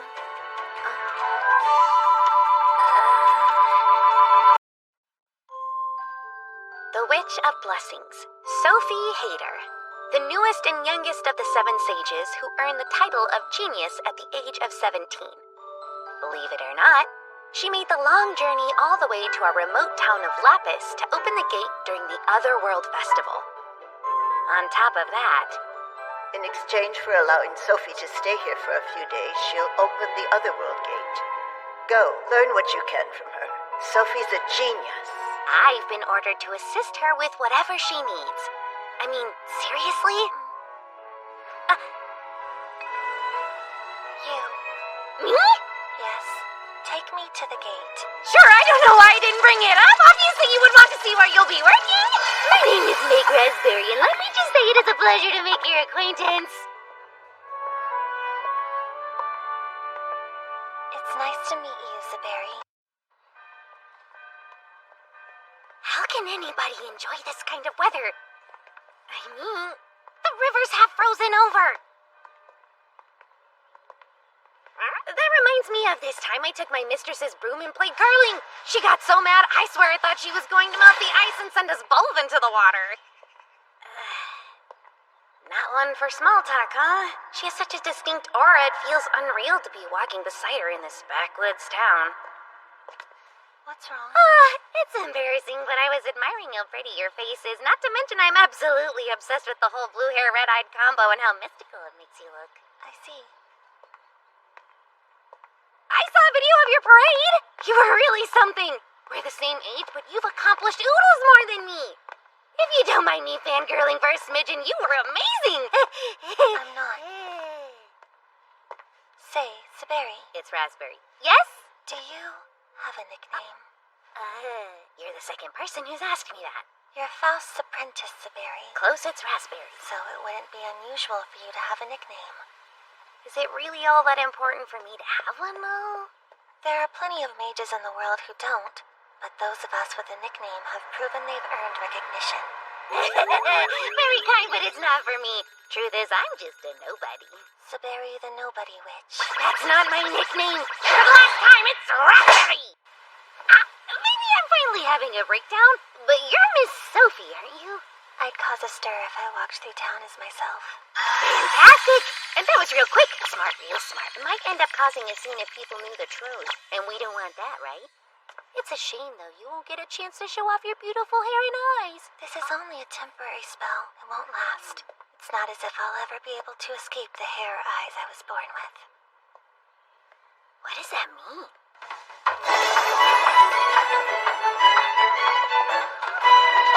If it isn't Miss Faust's apprentice, do you have business in town? A little bit, yeah. She's more of an acquaintance. Are we gonna get to play, Miss Witch? I'm busy today, but we will soon for sure. Cross your heart? It's the apprentice witch. Yo, eternal bitch warmer! You got 2 seconds to clear out of here, you bitch! When I catch you, I'll stuff your mouth full of cow dung mixed with pig poo! Just so you know, I'm not usually unhinged. Anyway, that disguise sure is effective. Nobody's picked up on who you are. Well, if it isn't Miss Faust's pupil. Give my best to your mistress. Is it always this friendly? Yeah, pretty much. It's a small town, so you tend to always run into people you know. Saberi. It's still Raspberry. What's the matter? Nothing. I just noticed how no one has called you by your actual name. Huh? Now that you mention it, you're right. Then again, my mistress is a great witch, and everybody around here knows me as her apprentice. I guess I'm okay with just being that for now. I'm starting to understand why you don't have a nickname, Saberi. It's Raz. Huh? Obviously, you haven't earned recognition yet. What's her problem? This is the spot where we'll open the gate.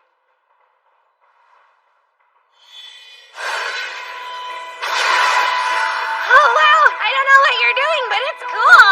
I'm virtually constructing the gate. Wait, what? Is this the appropriate size? Yeah, sort of. Tell me if I'm wrong, but isn't this the same magic you used in the festival? Yes, I'm applying the principles of illusion magic. But I didn't tell her anything about the properties of the land's magic or how the gate is supposed to be constructed. The only word to describe Sophie's abilities is brilliant. No wonder all those people were impressed by her parade. Given we're the same age, the gap between us is depressing. But this is also the opportunity of a lifetime. You've gotta tell me, how'd you pull off such a nifty spell, Miss Sophie? It's quite easy. First off, learn the mechanics of science and physics. Then you recreate them using magic. When you have a fundamental understanding, it's not difficult to construct. Got it! Sorry I asked. I guess I should eat.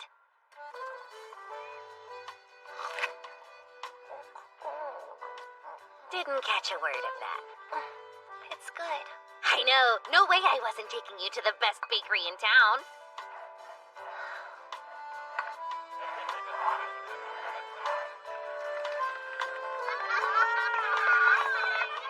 This is a nice town.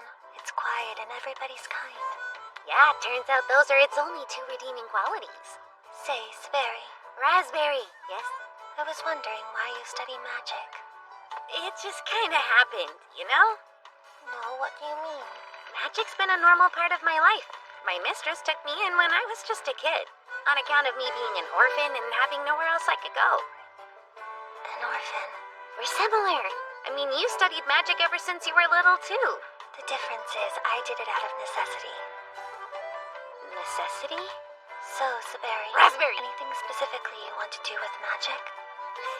Make tons of money. Oh, but I guess my first priority would be surviving. That's your top choice? Of course. Come on, who doesn't want to live a long life? There are lots of people I don't want to forget. How modest of you, Raspberry. It's Saberi! Wait! Now you've got me messing up my own name somehow! What I find strange, though, is nothing you want requires magic. Huh? There are far more effective ways of making money and living a long life in the modern world, and none of them involve spells. Since you just happen to choose magic, you have no clear goal for studying it. That's why you haven't yet been recognized as a witch, despite studying under the legendary Faust. Yeah? Well then, let's hear about your super goals. There's only one I strive for. That's to eliminate magic from this world. It threatens to take everything away from me, and I have studied my enemy quite carefully.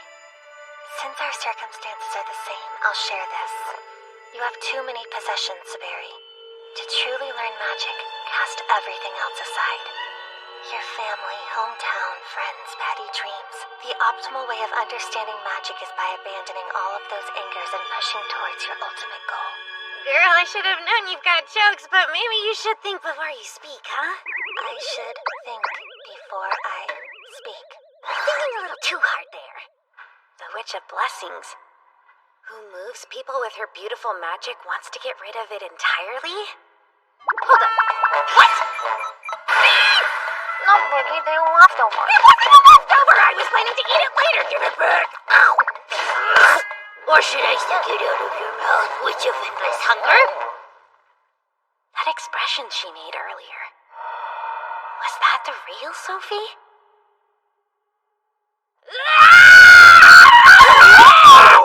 Now that I got that out of my system... I have only one goal. To eliminate magic entirely from this world. She does have one good point. If I didn't fall into magic, not only would my natural beauty have made me a billion-dollar actress, I wouldn't have this 1 year left to live curse to worry about. But, on the flip side, if magic didn't exist, life would be empty. That must be true for Sophie, too. I can't get my thoughts straight. Time to make some tea. Stupid spine. You're up! Back on your feet already? Yes, that poultice you gave me worked wonders. Where is our esteemed guest? She collapsed in the drawing room the second we got home. Yes, she must be exhausted. So about Sophie. She says she wants to completely eliminate magic and that I have too many things in life holding me back. Is that so? From her perspective, she probably felt like it was the right advice to give you. From her perspective? Meg, do you know how old Sophie was when she left home? She became a sage at 17, so I'm gonna guess 17? She was 5. Whoa! That's younger than I... Wait, 5?! She's smarter than everyone. Too smart for her own good. Also, the most important people in her life never accepted her. It was an incredibly depressing story, one I was barely able to listen to. Sophie was born in a small northern country with exceptional magical potential. On top of that, she had the misfortune of having blue hair and red eyes. People called her a devil child. Her superior intelligence was obvious from a young age, but that only led everyone to distance themselves from her. Even Sophie's parents couldn't understand their own little girl. Then, when she turned 5, her magic began to blossom. In the northern nations, magic is still considered taboo. They call it the work of the devil. Ultimately, Sophie left home and was taken in and raised by the Council of Magic.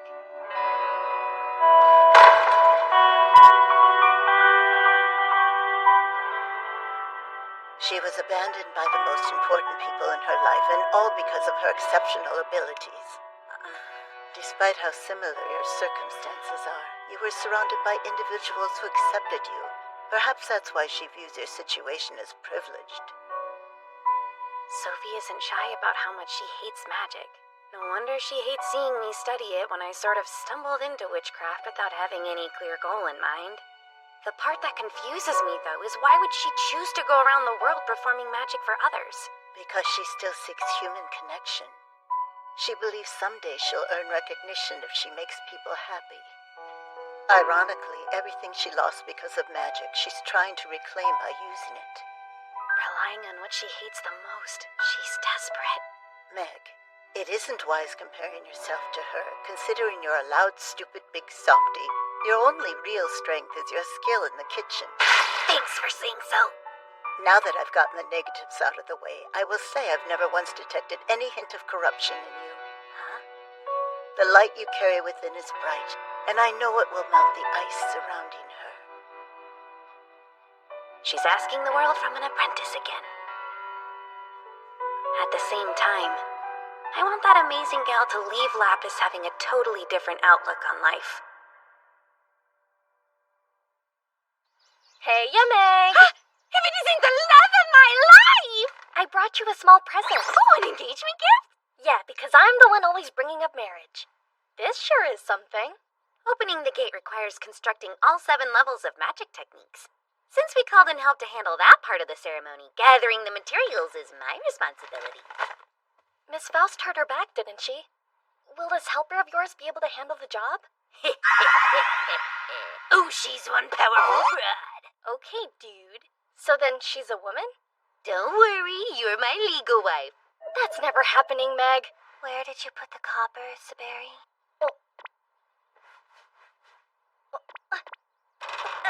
Just to be clear, this aforementioned broad is the Sophie? Relax, she's only my second wife. That's never happening, Meg! My brain is fried. I'm going to wet myself. If you want, I'll drink it up. Gross. No!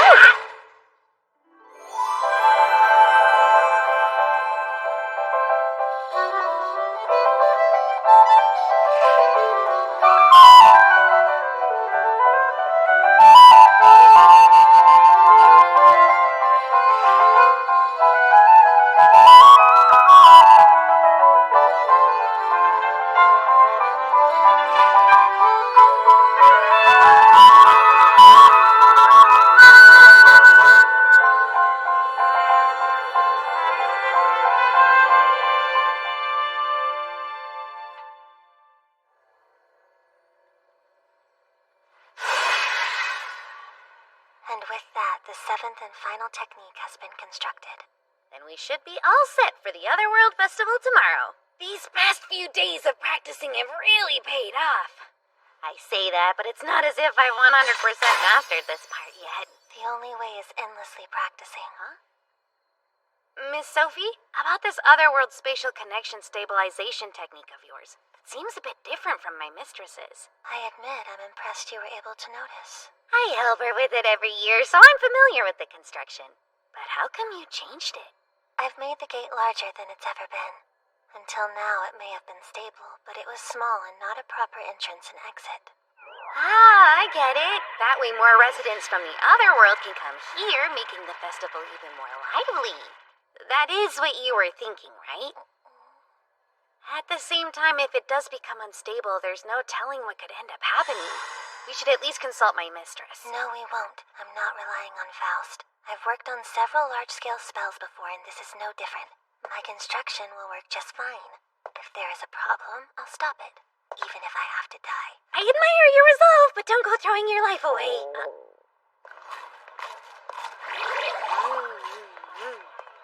Look at all the people. Sure, the Otherworld Festival is about to begin. What do you think about the pre-festival atmosphere? I don't mind. I knew it. See, you do like people after all. Meaning? I was under the impression you weren't very fond of humans at first. I don't recall ever mentioning that. Has Faust been talking about me? Maybe a little. My, what a gossip. The simple fact is, I like magic. I believe I'm here now doing this with you because I enjoy it. Surely you have that. Something in your life that gives you purpose? I don't know. Where you're born isn't the only place you belong. If you ever feel lonely, you can come hang out with me. Plus, we'd make such a killing off the crowds that we draw in. 50-50 down the line. Saberi, Miss Sophie. hopefully I don't kill you tomorrow.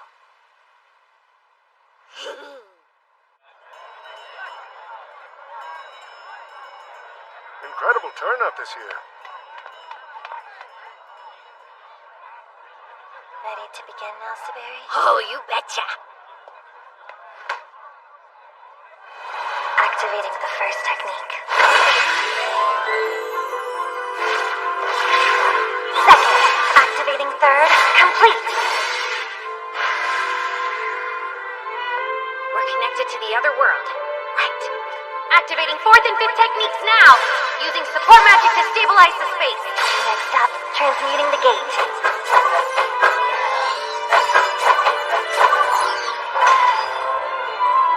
Seven, establishing barrier. Perfect. Now we just have to maintain this until the gate opens completely. Miss Sophie!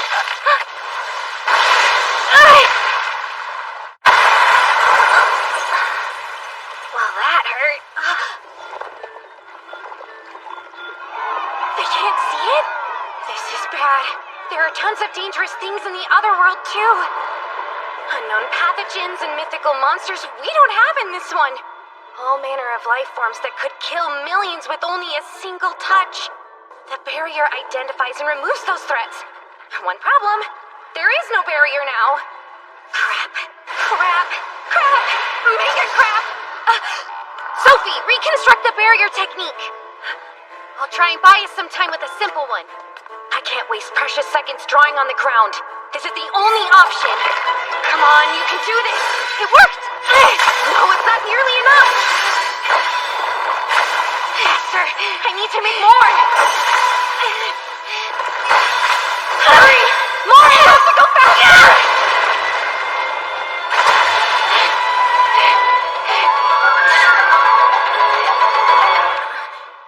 Miss Sophie? Good work, but it's okay. You can relax.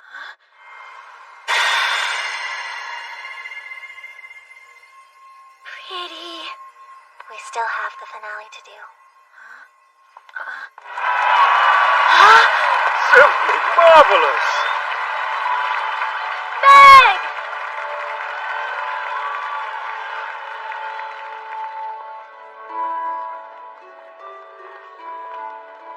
Man, I screwed up.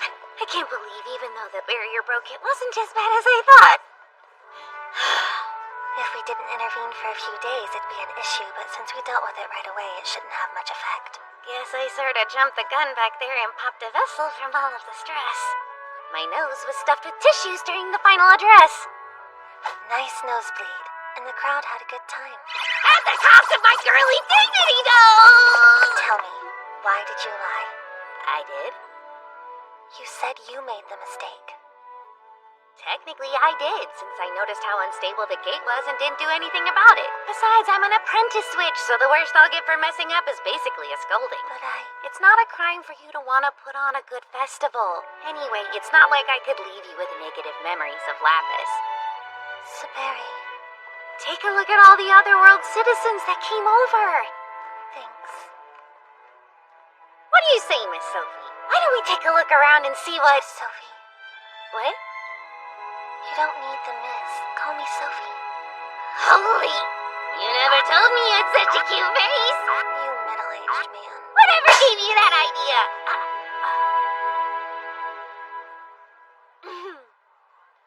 Let's go, Sophie.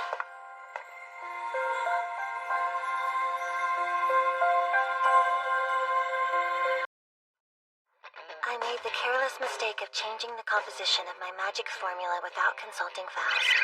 And I'm the apprentice witch who overlooked it and lost control after jumping to conclusions. You needn't bother with these dramatics, since I have no intention of punishing you. After all, Meg, your mistake was brought about by your desire to protect Sophie. That's true, but an apprentice's error tarnishes her mistress's name. Yes, it does. This will affect the reputation of the Eternal Witch. Therefore, I'll give you a job in order to redeem yourself. On the final day when the festival is coming to a close, you'll assist Sophie with the magic parade. Right. Wait, with the parade?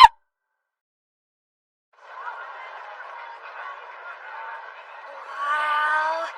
I thought it was going to be light before the parade, but just take a look at all these crowds. It is quite packed. Out here in the country, festivals are a big deal. Since you're involved in this one, everybody's probably expecting there to be a real showstopper. Finally, I might get my chance. A once-in-a-lifetime parade ought to be enough to get the audience's waterworks going. Those tears of joy are sure to come flooding in. Lovely expression. Really. Nope, not evil. Why do you want to collect tears of joy? Huh? Now that I think of it, I haven't told her about the curse yet. I wonder if now is an appropriate time, with everything going on. Saberi, Yes? the food at that booth looks tasty. I regret ever feeling conflicted. Do you ever get to walk around during festivals? Swallow your food and then talk. If I did without a disguise, it'd cause a scene, and visiting a festival by yourself isn't any fun. I'm here. Does this mean since I'm walking around with you, technically I just became your first real friend? I don't understand the concept of friends, and besides, you're my assistant.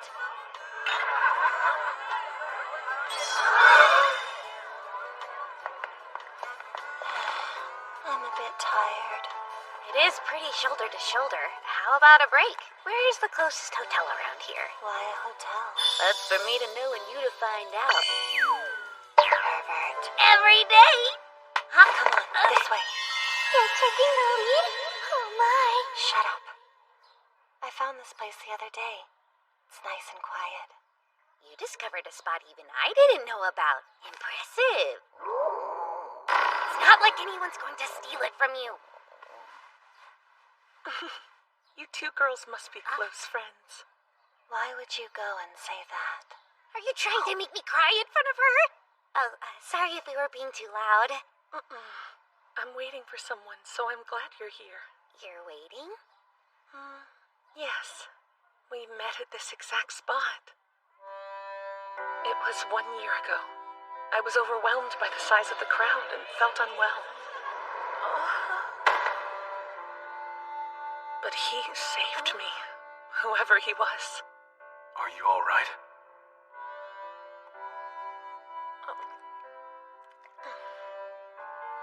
Thank you, but why did you... We help each other out when we're in need. Naturally, I was cautious, but I immediately realized he was a kind person. He spent the night sharing all sorts of things with me, worlds I'd never seen, sights that would astound me, people he'd encountered. We had only just met, and I felt so close to him. Do you mind me asking where you're from? How about that? Beautiful. I'm glad I got to see them again this year. What do you mean? I come to every festival because of the fireworks. Do you think we'll meet again? If it's meant to be, then yes. So, you're waiting here for him? Your rescuer? Yes, that's right. I thought that I might get to see him if I came here again this year. Sorry, I'm Marie, by the way. I'm looking forward to seeing the fireworks. They are something else. He has good taste.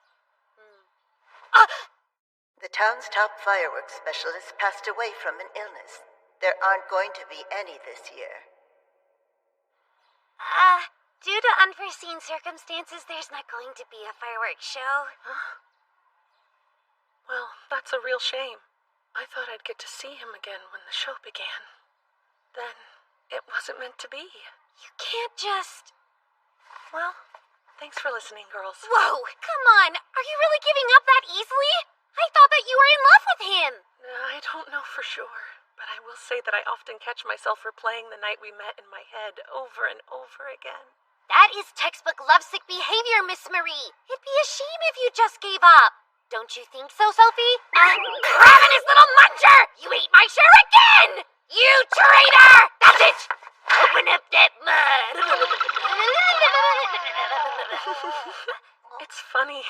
I didn't get to see him, but getting to meet the two of you has cheered me up a bit. Thank you.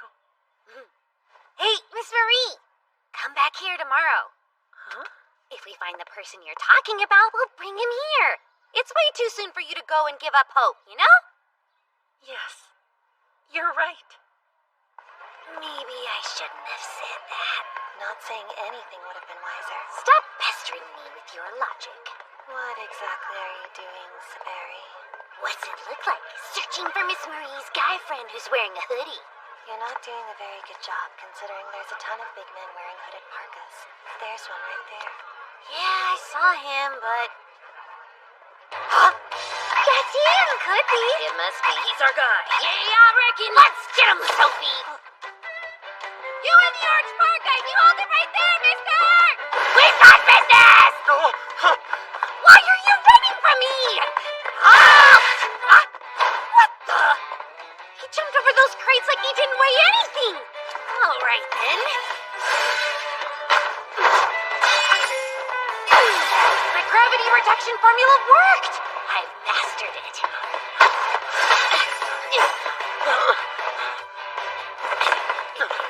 Now I've got you cornered and there's nowhere to run. Saberi, What took you so long, Sophie? who do you think created those illusory walls to lead him into a dead end? What? You're a real meathead. Remarkable as always. You're witches? I don't get it. What did I do to deserve this?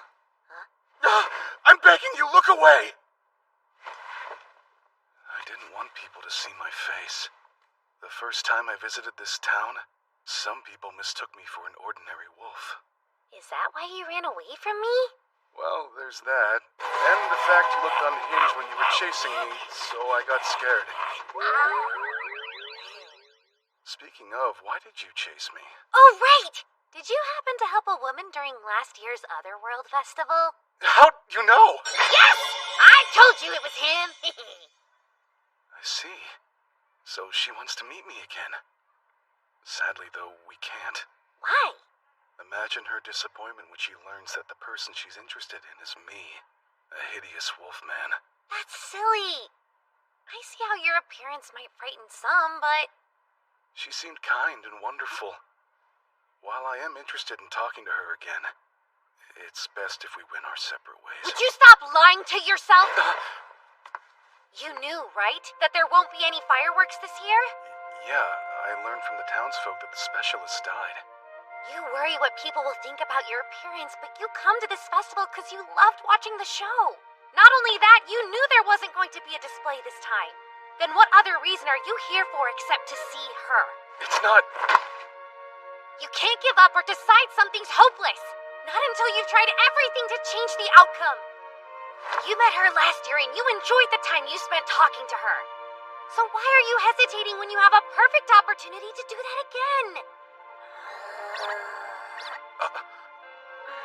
How about this then? If Miss Marie wants to see you again even after learning your identity, no more excuses. There's nothing keeping you two from reuniting. Marie? I see. I've often wondered what her name was. Marie. Go and chew on that for a bit, Wolfman, while I go tell her what I found out. It's Wolf. Huh? That's my name. You can call me Wolf Sheen. Like you said, I'll go think it over, Miss Witch, but thank you.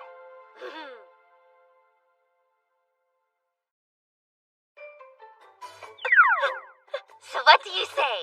Are you down to show Miss Sophie around the festival for me before the magic parade begins? There's no way you're serious! You want me to act as escort? For thee, Miss Sophie? She's only the Witch of Blessings. Something came up and my schedule's all booked. Relax! I know you're up to the task, Queenie. Plus, you're my friend, which makes you friends. You can't expect friends of friends meeting practically for the first time to immediately get along! Farewell, Queenie! See you later! Mag! You're an absolute fiend! Thanks for doing this. And I promise I'll make Saberi regret taking off like that. Miss Sophie, I want payback too, so leave some for me. You found him? Not only that, but he also remembers me from that night. And the whole part about him being a wolfman doesn't shock you? Well, we met at the Otherworld Festival, so I had my suspicions. I figured he wasn't from here. Do you still want to see him? Very much so. And anyway, I thought he looked a bit hairy when we first met. It was pretty obvious from the start he was a wolf. You're not very successful at hiding your face, Wolf. The Otherworld Festival ends tomorrow. I'm a bit disappointed there won't be any fireworks. Would things change if you could watch them? Well, I mean, it's a precious memory for me. So ideally, I'd get to see them with him again. Leave it to me! Huh? There's gonna be a light show in the sky tomorrow night, I promise. But how? Magic should be shared.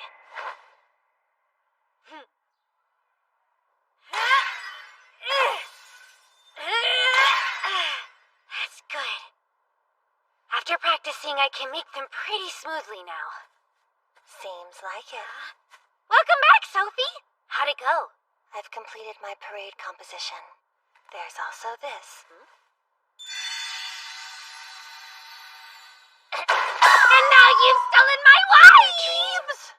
Saberi, what are those? Oh, just practicing for tomorrow. I'll never understand why you try so hard. What do you mean? You seem perpetually busy helping others. Usually people don't get so involved. I'm saying there's something abnormal about you, freak. Too far. Are you doing this so you can collect tears?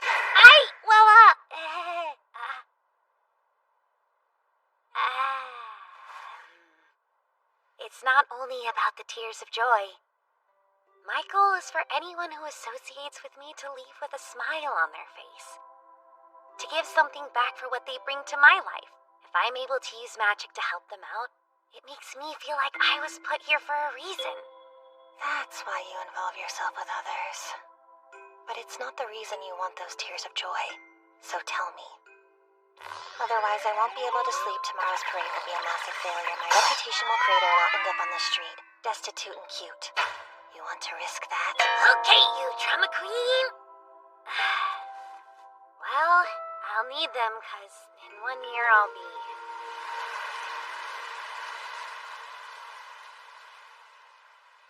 If there were no such thing as magic, chances are you wouldn't have been cursed.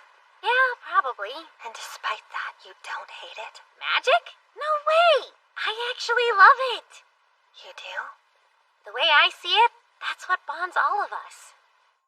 There are tons of people I've met because of magic. And many I've helped by using it. I guess it makes me happy I'm able to change so many lives. 'Cause of magic. But if I could get rid of it once and for all, the curse might also vanish. You'd live. Sure, but a world without magic would be boring. Listen, we both know it can be a powerful ally that allows us to make others' dreams come true. Wrong! I know more than anyone! It's the reason why I lost my family. It took away my home, everything. And now it's trying to steal my friend.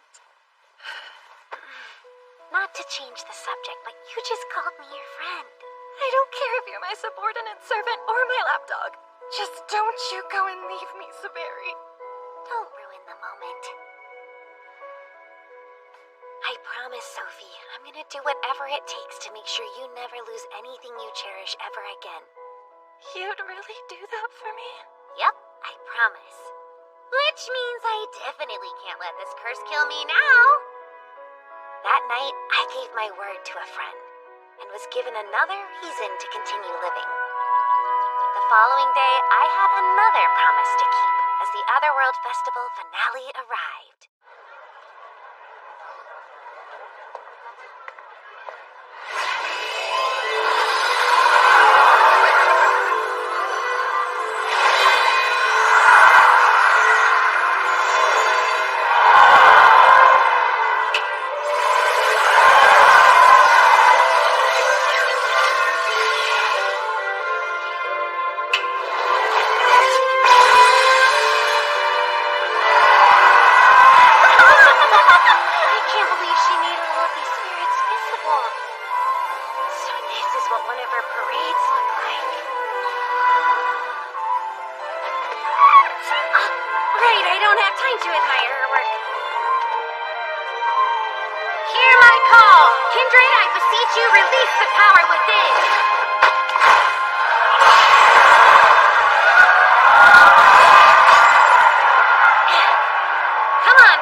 let's have a look around town.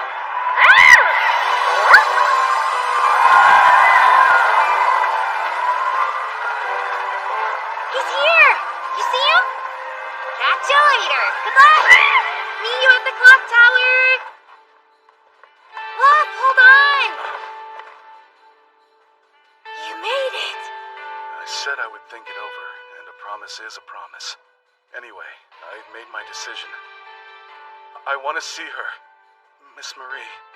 On the night of the fireworks display, I'll be waiting for you in that little square. Marie wants to see you too. She doesn't care if you're a wolf man. So go and watch the fireworks with her again. But there aren't any this year. Oh, there's gonna be a show. Just you wait.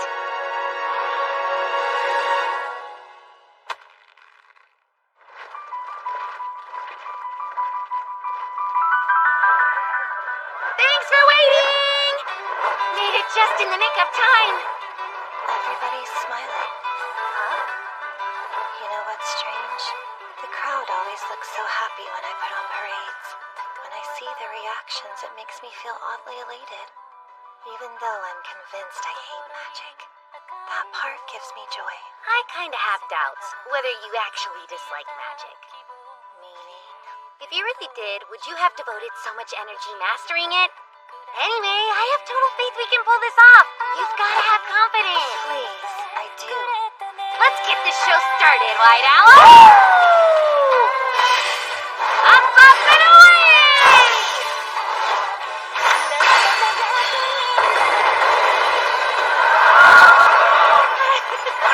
Keep it up!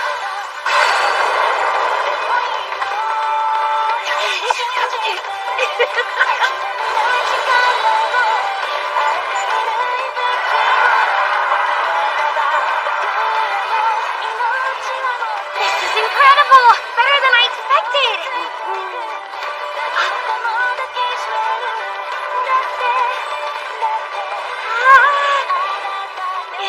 Alright! I'll make something even more impressive next. I forgot magic power and energy run out. At least, it worked.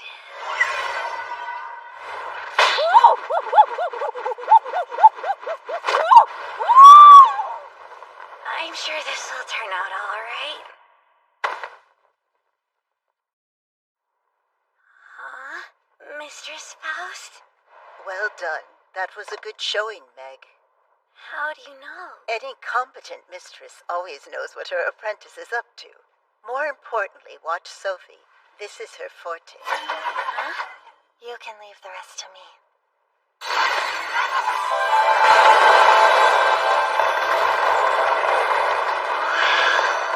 You're able to launch 5,000 fireworks, but Sophie can launch 5 times as much.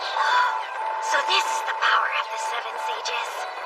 Honestly, I can't help but feel like I managed to create something way more powerful than usual today.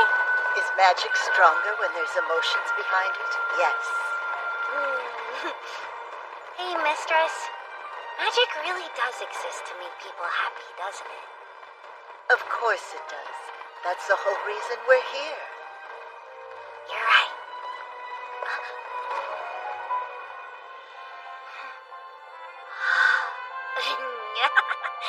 And so, the Otherworld Festival came to a close. Lapis gave its friends from another world a proper send-off, and things returned to their normal state. Or, that's what I thought at first. I'm still totally drained from casting so much magic yesterday. Oh, good morning to you, Miss Marie and Wolf. What? Ah! What are you still doing here? Otherworlders can't exist in our world for more than a few days after the gate closes. Yes, that's why they're seeking to form a contract before the time runs out. Both parties have resolved to live together in this world. You mean? Now then, I will perform the contract ritual. May I please do it? Sophie? If you wouldn't mind. I was hoping that you would ask. First, I need you to give me your word. Promise me that you'll be happy. Yes. We swear.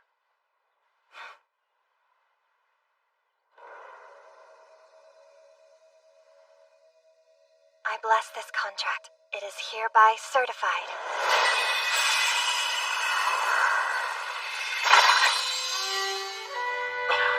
A sign of your union. For as long as you two both wear those rings, you can always be together.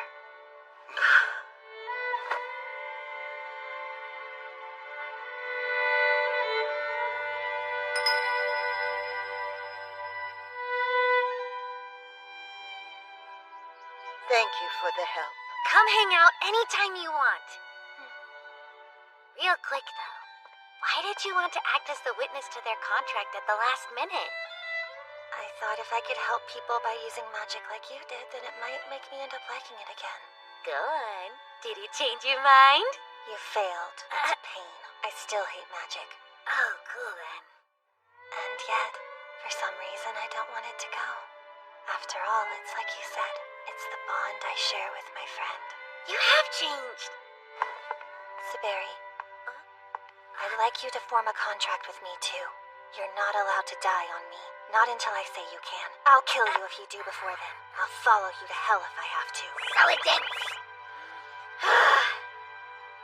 You can relax, because I'm not going anywhere.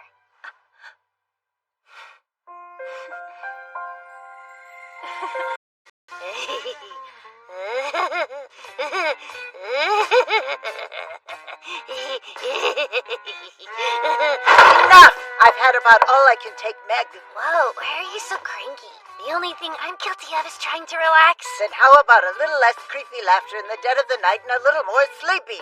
I beg your pardon? I'm pretty sure you mean the refreshingly beautiful laughter of a 17-year-old maiden. More like the crude chuckles of a 40-year-old bachelor. Here. And I'm not the only one. The familiars have also submitted formal complaints. Not the critters, too. Let's see here. Dear Lady Faust, Meg is much too loud. Please do something about her.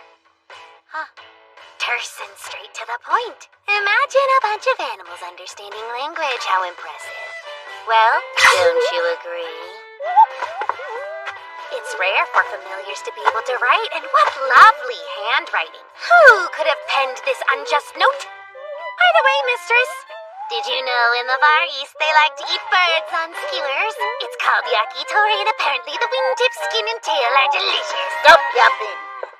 It would appear you've collected quite a few tears recently. Is this one reason you're giggling? The main reason, actually. I count 40 tears of joy, and then 10 others. I get the feeling the ones in the other category are useless. Who can say? Every tear you've managed to collect so far has turned out pure. You ought to be able to find some kind of use for them. By the way, how exactly did you get this many tears? Hey, you know me. I go around town helping people, listening to their problems, all sorts of ways, really.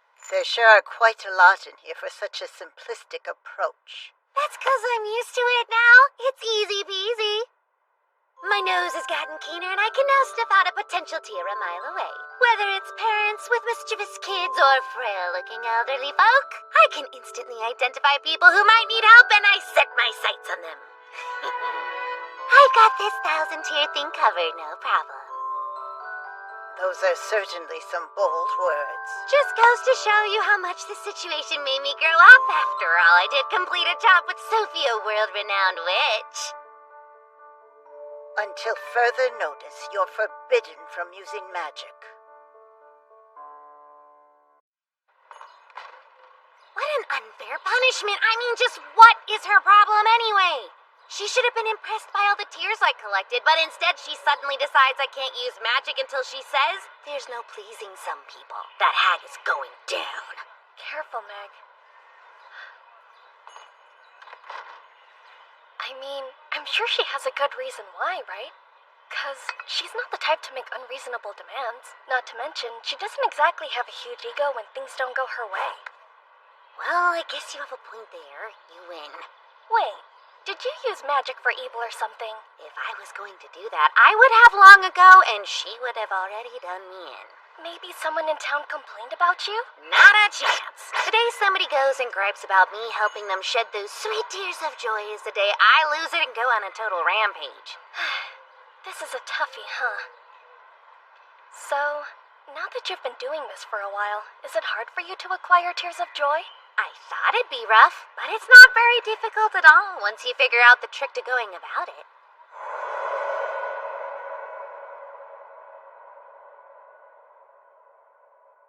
As long as you target women, children, and exhausted office workers, collecting them is a piece of cake.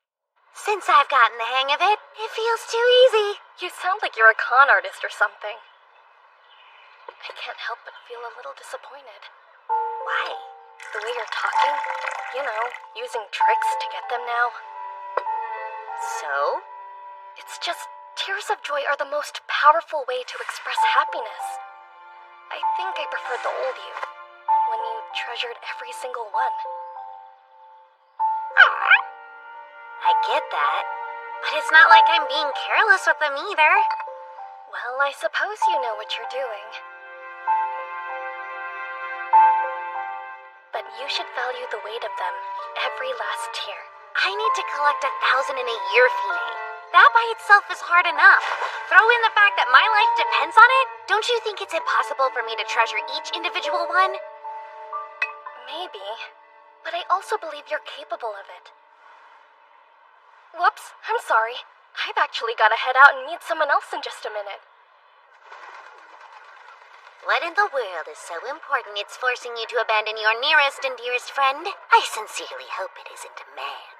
Oh, it's just a friend from school. Hey, I'll see you later, Meg. And try to make up with Miss Faust, you got it? A friend from school, huh? Sigh. Aww. You know, they say single women who start adopting animals are pretty much confirmed spinsters. Well, at least dinner tonight's gonna be on the grill.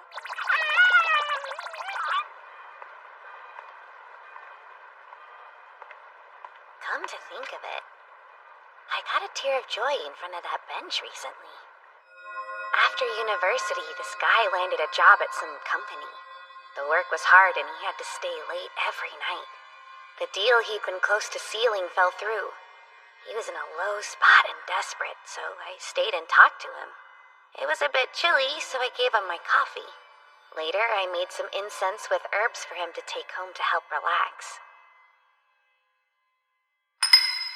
I feel like I said something to him too, but now it's escaping me. I wonder what it was. Well, it must have been brilliant, because it made him let go and have a good cry.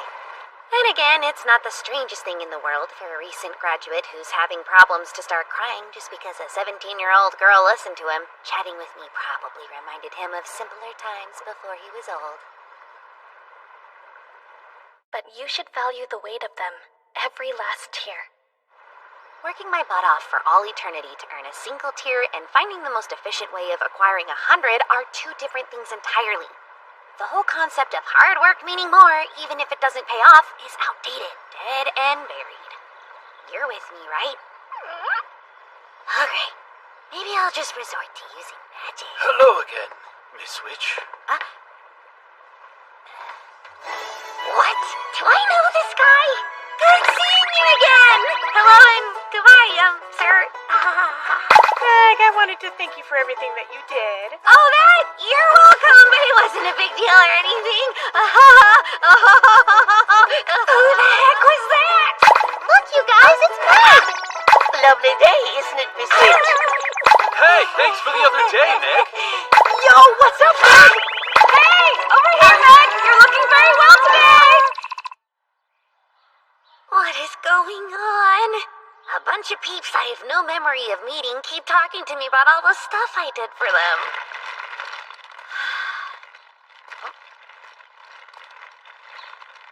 I should probably lend her a hand. I could listen to her talk about how hard it is raising kids and then use relaxing herbs and magic to... No, wait.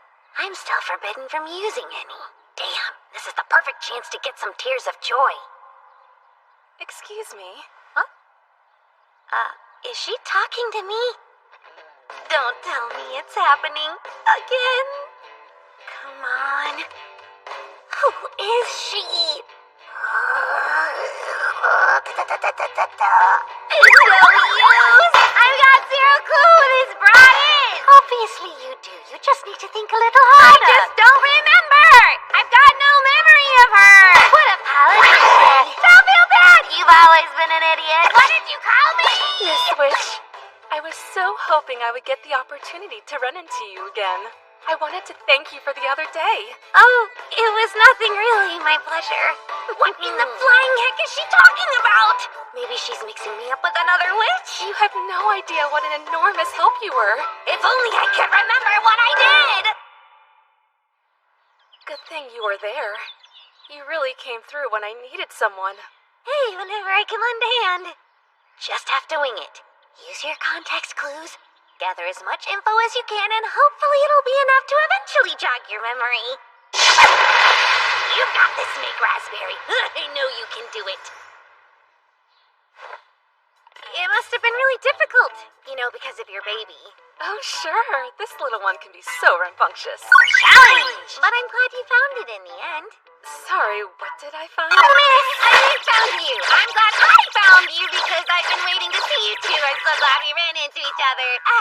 I'm glad I got to see you as well, lovely Miss Witch of Lapis. If you hadn't offered to help, well, I'm sure my husband and I would be in a huge row. Challenge! And nothing's more important than a family getting along. I couldn't agree more. It's tragic hearing about so many couples getting divorced these days over the slightest misunderstanding. After all, your husband is a man. Sure, there's a woman or two in his past. Wait, a woman? Miss, I don't know what I'm even talking about. Do you know what I'm talking about? This is absolute hell. Somebody save me. Look, the watch you fixed is still working. You made it as good as new. Right, your watch. I remember now. She inherited it from her mother-in-law, and the baby had broken it. We took it to a watchmaker, but he couldn't repair it. So I used my power to fix the heirloom. Turns out it wasn't broken. The fairy inside had only been startled and flown away. I was able to call them back. When they returned, it started running again. Afterwards, she gave a smile as if genuinely relieved, and then started crying. I thought it was a mechanical failure. I never imagined a missing fairy would have caused my watch to stop working. Each fairy has a distinct personality, and some are quite timid. All I did was look for them and ask them to come back. When I helped her out, it reminded me of the time I called the fairy back to Fine's watch. I was so dumb, thinking if I did the same thing for her, she'd cry too. Talk about opportunistic. That's 'cause I'm used to it now. It's easy peasy. It's not tough when you figure out the trick. Used to it? Figuring out the trick? What's wrong with me? What is it? Are you feeling okay? Your expression changed and your face suddenly turned pale. I'm fine. When did my ego get so huge? I remember when I was elated to receive a pure emotion from someone. It felt like I was actually contributing to their life and making it better. But at some point I began viewing people as a resource and not seeing the real them. That's the reason I can't remember anyone. Are you sure you're all right? Me? Yeah, no problem. Are you worried about something? Because if you are, I'd be more than happy to listen. That's kind, but seriously, it's not a big deal. But thanks, really, miss. It's Rachel. Huh? I'm afraid we never exchanged names. Now seems like as good a time as any. Oh, in that case, I'm Mick Raspberry. Nice to meet you, Rachel. What a lovely name. Isn't it strange how we're only now introducing ourselves to each other? Yeah, it is. Question. What do you do whenever you think you've made an enormous mistake, Miss Rachel? A mistake? Say there's this girl. Everyone calls her kind, but in reality, her actions have been pretty calculating. It takes her a while, but when she finally realizes her mistake, what should she do to fix things? Personally, if I thought I'd made a mistake, First, I would clear my conscience by admitting to my wrongdoing, then start over from the beginning. Start over? After all, nobody is perfect, right? I believe the most important thing once you realize you've made a mistake is to change your ways, learn from it, and move on. Do you think she can? If this girl really wants to, then I'm positive she's capable of changing.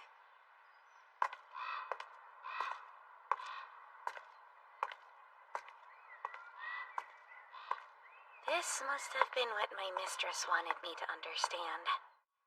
You're forbidden from using magic. I am? But tell me why. Because at the rate you're going, you will eventually become useless. Useless? Place your hand on your heart and think about it. You'll have to find the answer all on your own. There's no point if I tell you myself. Man, I suck. Takes real talent to make yourself feel this freaking worthless.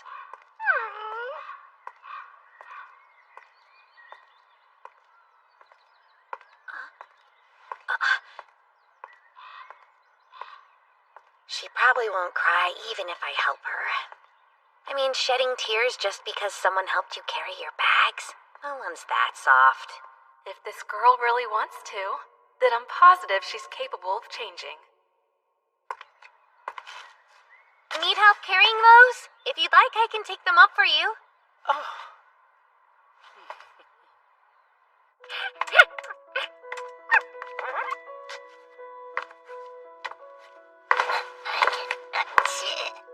So heavy.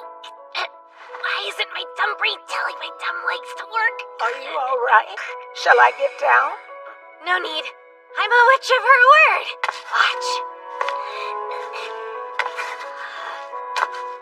This is insane. I'm a witch, so why am I killing myself with physical labor? Can't think of a better situation to use magic. Look at all those steps. They don't end. I've held out long enough. Come on, what's the harm?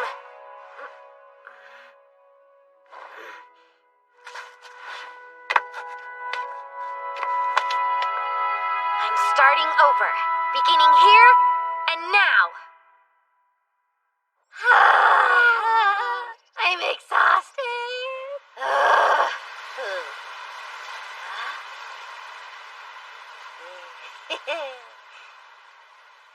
You're so nice. No prob. Quite a view, isn't it? If my memory hasn't failed me, you're Miss Faust's apprentice, Meg. Yes? I've heard all about how you've been going around helping people in need. What a good girl you are. Yeah? You really think so? By the way, where did you hear that? Folks I met in shops and around town. Everybody's told me all about you. Huh? You know, it must be a reward. What is? It feels like a gift from the town to a young lady who's worked hard. Someone who toils selflessly for every person down there. But that's our Meg, the Witch of Lapis.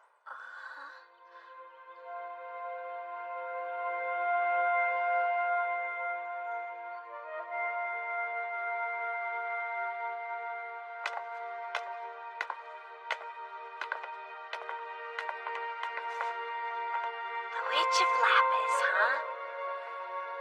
Not bad. Okay.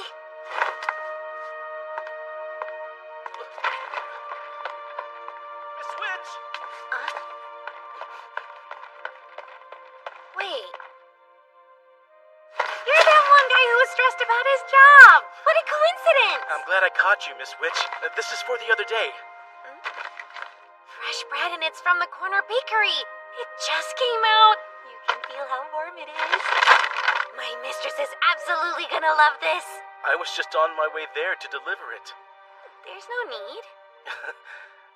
Thanks, but I had to show my appreciation somehow. I was so overwhelmed with my work, and nearing a breaking point, honestly. I had no one to talk to. But then, you sat down and spoke to me. You literally saved me, you know? You exaggerate. I was touched by your advice. You told me be proud of yourself. I can't believe I said something that's sensible. Please, go on.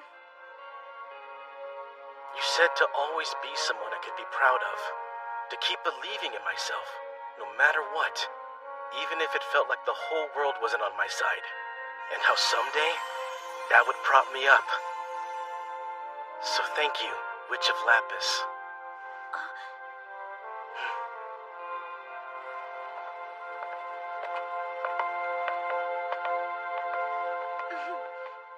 The Witch of Lapis, huh? I'd say they've given you a pretty good nickname, Meg. Mistress, I didn't see you! What are you doing here?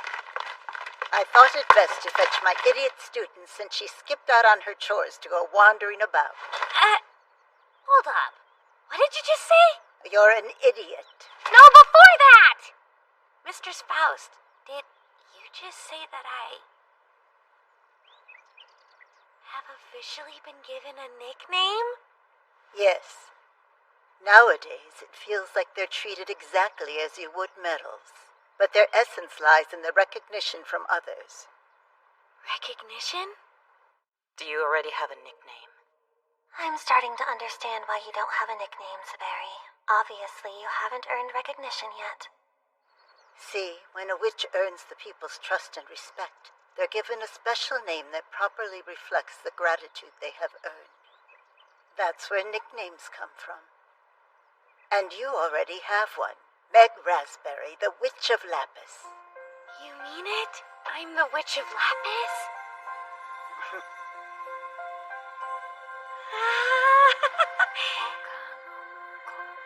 It's getting cold. Let's go home. We're having stew tonight. Heck yeah, that's crazy because I was just thinking about how I haven't had your stew in ages. You'll be making it. I figured. On second thought, leave it to me. Why? We are celebrating your new nickname. Mistress, you're so sweet. Oh, I was given some freshly baked bread earlier. It's your favorite, right? We'd better get home and eat it while it's still warm. You said it! Let's stuff our faces until we're about to pop! To make a long story long, I don't want any of you to ever hesitate to call me by my nickname, the Witch of Lapis. Just between us, I was thinking it was about time I earned it. After all, on top of my skills with magic, I've got good looks and character to boot, and really isn't that what counts in life? Yeah, sure, the Witch of Lapis is a great nickname. I mean, who wouldn't admire the Witch of Lapis? For sure, she couldn't have earned a better nickname. I can smell your pity from here!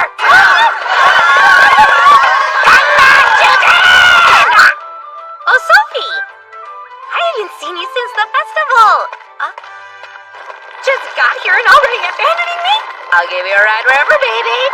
Once every 20 years, they put it on. Mages and magic-related corporations present all kinds of new technology.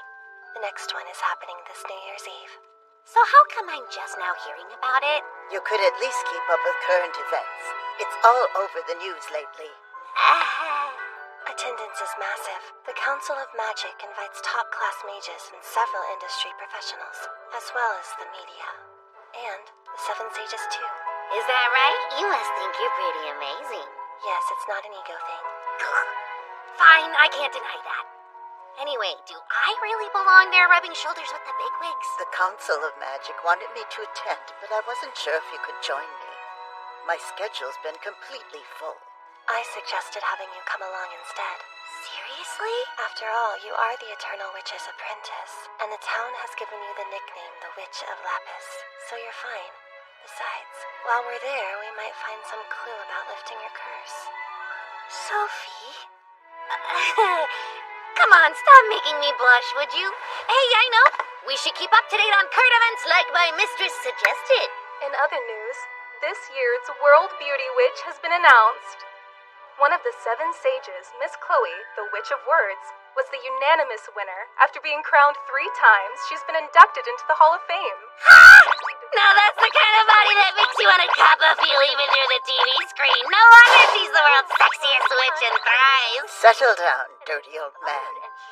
Chloe might make an appearance at the ceremony. Seriously? So I'll get the chance to see this jaw-dropping beauty in person? You think she's a beauty? What? Are you gonna tell me she isn't gorgeous? Well, this person is beautiful. Huh?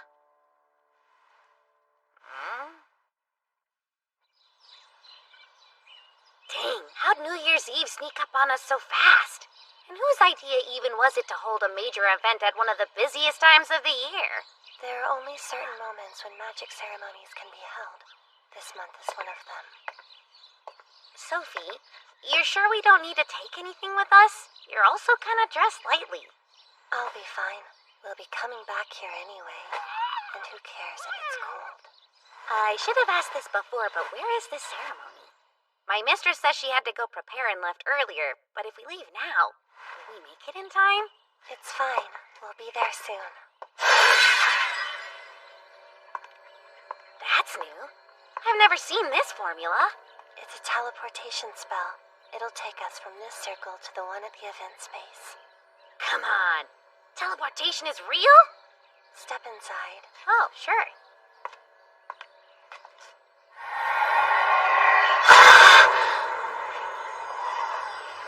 We're here.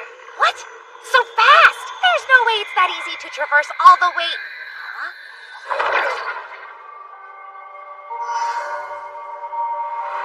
Hold on a second. Are we still on Earth? This is the Holy Land in North America under the rule of the Council of Magic. It's on the border of our world and another. A place like this in North America? Normally this place is closed. They only allow it to be opened once every 20 years. Meaning this is my first time coming here. The magic power here is so stable. Throughout the day, any kind of spell can be constructed here. There'll be tons, trust me. That's crazy. Huh? Miss Sophie, can you tell us anything about the performance you'll be giving at the ceremony today? Do you have a message for all of your fans who are tuning in? Damn celebrity hungry fuckers! If you're looking for a fight, you got one! Let me handle the press, Barry. Go on, I'll see you later.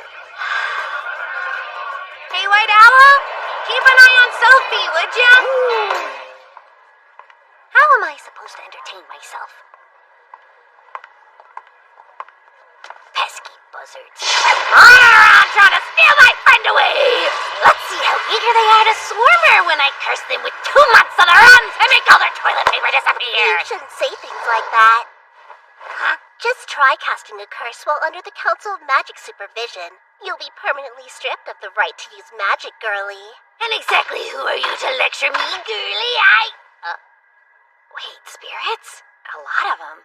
Judging by your sorry appearance and low-class features, I'm gonna guess you're one of the hired staff. I'll overlook your previous statement since you're poor.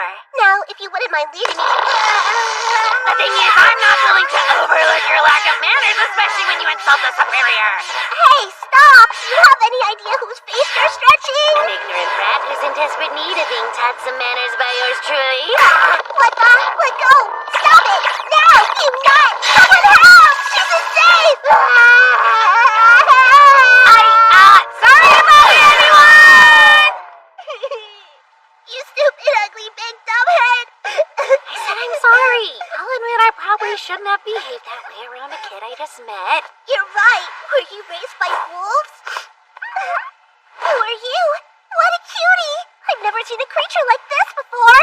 He's my familiar from another world. You don't usually see his kind scampering around here. Well, I'm glad he is. Come here, you. I have needed this so badly. Trying to inhale him now? Cool. So where did you come from anyway? Are your parents around here? Well, I'm here with my servant, but they would have wandered off while I wasn't looking. Did she say servant? Meaning she's probably some VIP's child.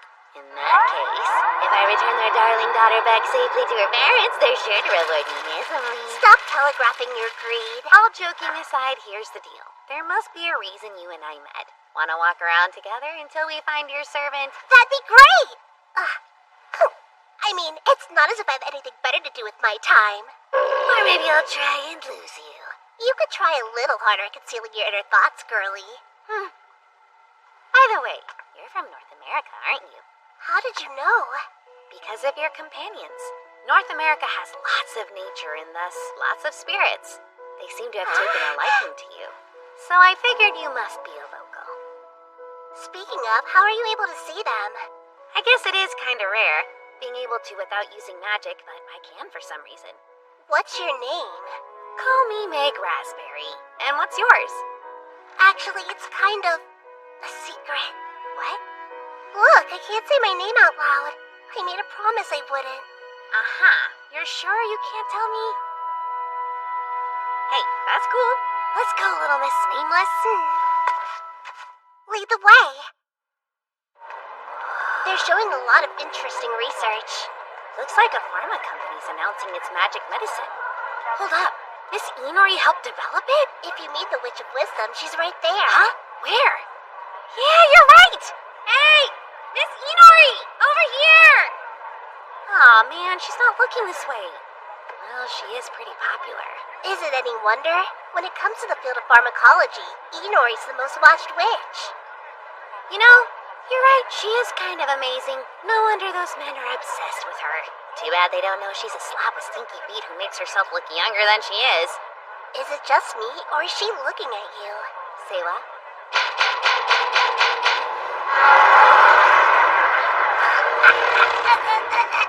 Well, we've seen everything we need to here, so let's move on. Wow, she hasn't broken eye contact!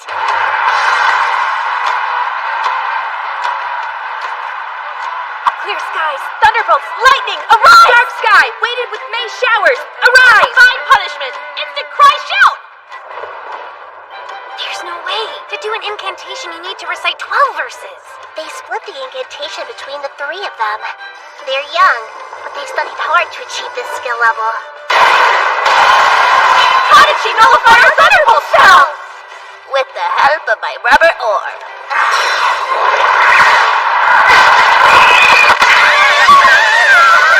That's the magic of rubber. Not much you can do about it.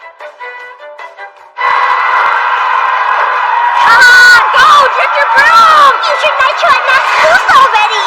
Come on, bring it on, Princess of Magic! You got this, Dramatolina! Go! Go! Go!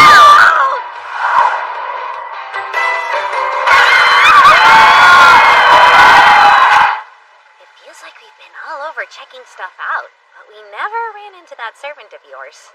I can't believe I was abandoned. That's it. No meals for 2 months. That sounds like a total death sentence. Speaking of eating... Yeah, I'm hungry too. Huh? Let's see what that buffet over there's got to offer. Forward march! You know, she's a cute kid when she wants to be. Sorry about that. I didn't see you.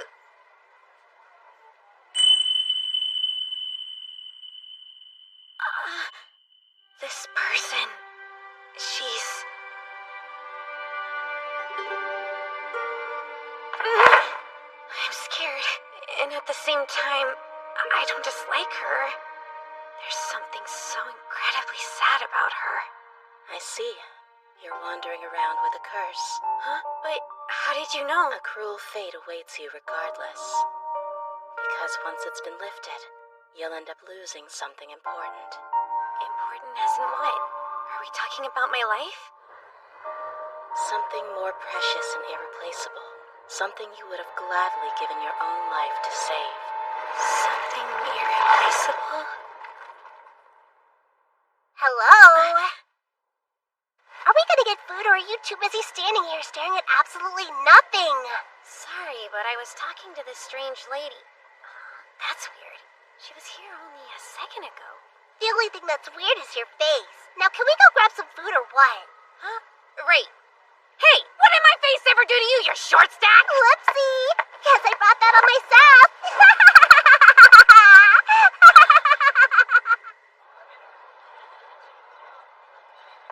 So why are we here?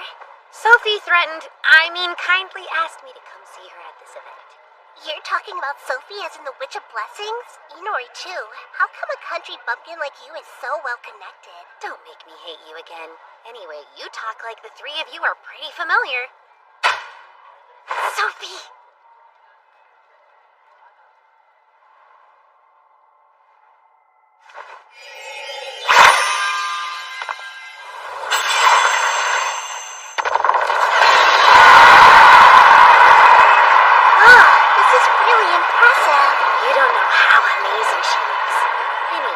that aside, it's strange how well they get along. Almost like White Owl is her familiar instead of mine. Someone's gonna get turned into a throw pillow later.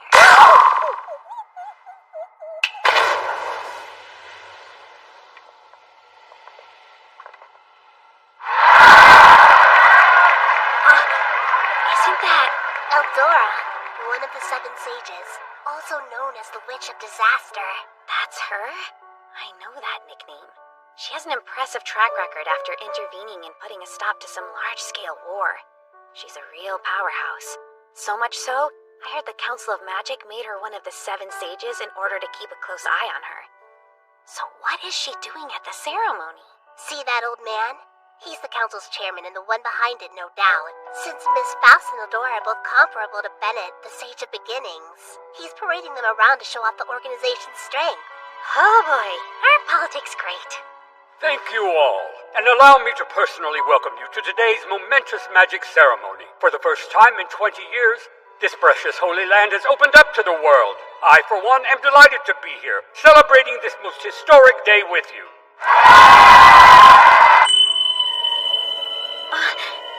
What the? That's weird. Why'd the battery die?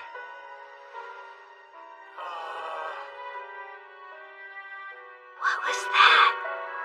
I think it's an appropriate time to announce the Council of Magic's working on a large-scale project. Furthermore, we're extremely proud to have two top-class witches overseeing it. There's Eldora and the incomparable Faust. That was some pretty crazy news, huh? I mean, with a name like Planet Core Project. Environmental destruction has disrupted the balance of magic in the natural world. Disasters are increasing. In response, the Council of Magic is creating a source for all magic power on Earth. They're going to make the planet's core resonate with an artificial one made from magic ore to control the flow of magic by human hand. The scale of this thing is so enormous it doesn't feel real. Humans controlling Earth's magic power. Did they think about the spirits? More importantly, why would they decide to... What you muttering to yourself about? It's nothing. I just don't like the fact that Eldora's a part of the project. And she's with her. This isn't right. Huh? Speaking of, did you notice? The mood of the crowd suddenly seemed a little off. Kind of feel like Eldora must have done something. It was a curse. Sophie, I'm surprised you found us. White Owl helped me. Eldora's curse has the power to interfere with people's ability to perceive her. It prevents her image and voice from being recorded. Is she really that powerful? If she's good with curses, maybe she can tell me something about my curse, or even break it. Saberi. Huh? Why are you with her? Oh, this girl? Just some foundling, got separated from her servant allegedly. Saberi, that's certainly not a child. Huh? What do you mean? Where have you been? I was worried someone had lured you away with candy and kidnapped you for nefarious purposes. Okay. Get off me! Jeez! Wait, that's Chloe, the Witch of Words! I'd know that sexy body anywhere, even more bodacious in the flesh. Owie. Fine, I guess I could tell Meg. Wendy, introduce yourself. Yes, ma'am. Hiya, my name is Wendy, the top apprentice of the Miss Chloe, the Witch of Words. What? Ha-ha! Surprised Meg the country witch to find I am the real Chloe? What? Chloe here is one of the council's best-kept secrets. So secret they gave her a decoy. But why would they go to all that trouble? 'Cause she's the only witch in the world who cannot use magic. Wait, she can't use any magic? My body is half human, half spirit. I act as an intermediary between humans and spirits, conveying their words to one another. That is my assigned role. And because Miss Chloe can't use magic, she's unable to defend herself. That's where I come in to stand in for her, while she works on important matters behind the scenes. Oh, I see. That must be tough since she's so young.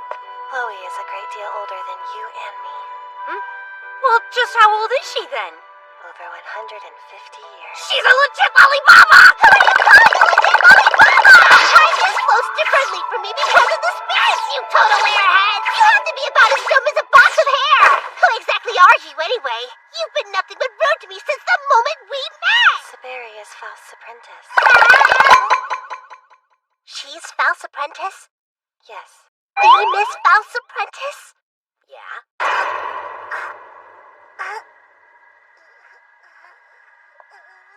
I thought I heard a ruckus. What are you lot yelling about? Oh, Mistress, we... Oh, it's so good to see you again, Miss Faust! You look lovely. Thank you. You look well too, Chloe. Thanks! What's all that about?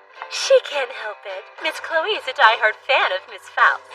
Okay, well, that's a surprise. By the way, Chloe, have you and Meg become acquainted? We're acquainted, ma'am. She got lost, so I watched her. Wait a second, legit lollipapa. I'm sorry. She can be quite the problem child.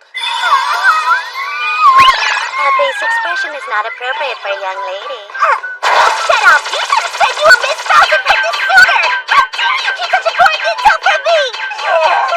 Cry about it, why don't ya?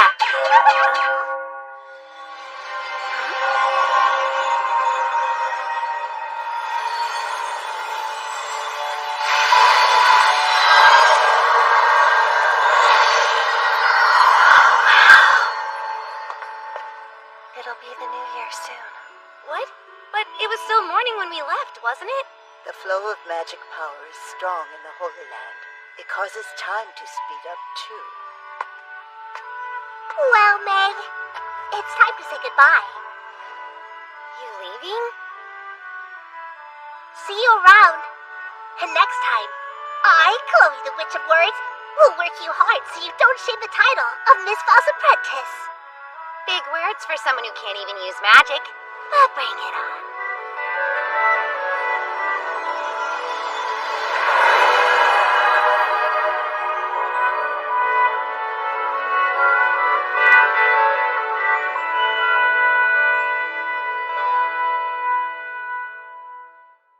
Well, what do you know? We're home. Yes, the special once-in-20 years event has ended. The Holy Land has closed and all has returned to normal. Well, I am exhausted. Now, Meg, make us some tea. And I am starving. Make me a snack. Hey, come on! I'm tired too!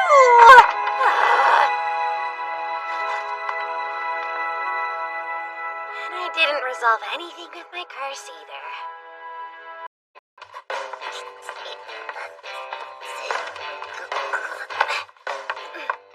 Lately, my mistress has been busy with research related to the Planet Core project that was announced at the magic ceremony. Which means I've been busy gathering the necessary materials and handling any work she doesn't have time for. In other words, I haven't been able to collect any tears of joy recently. Did that old hag forget? Oh, right. I mean, did my sweet old mistress forget I got less than a year left to live this dumb curse?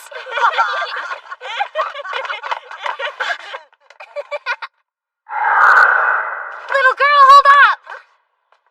Hey, aren't you the Witch of Lapis? You remembered my name, how sweet! Sorry, yours is... It's Mary, silly. Mary, right. Real quick, I was wondering how you got that scar on your neck. What scar? If you go ahead and touch your neck right here, you'll find a mark that probably feels like a burn. Nope. There's nothing there. But I can clearly see it. You can? Aren't you playing with us, Mary? Great. I need you to take a look. You see the weird mark on Mary's neck too, don't you? Did it just happen? There's nothing there. Huh? I know I'm not imagining things. It's not there. His too. Excuse me, sir. How can I help you? What do you make of the scar on that little girl's neck? What scar? Sorry. As far as I can tell, nothing's there. But... Meg, your eyes are a bit better than ordinary people and witches, which means you're able to observe the unknown. There are some things even you can't see?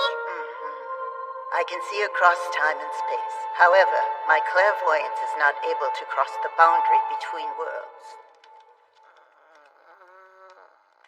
All right, Meg. Are you going to tell me why you look so grim? You've always been fond of milk. I still love it. Is the pasta sauce not to your liking? I find it satisfactory. Good. You're sure you don't want steak? It's not about the food, so stop asking me! I was only teasing you. Now, out with it. I'm listening.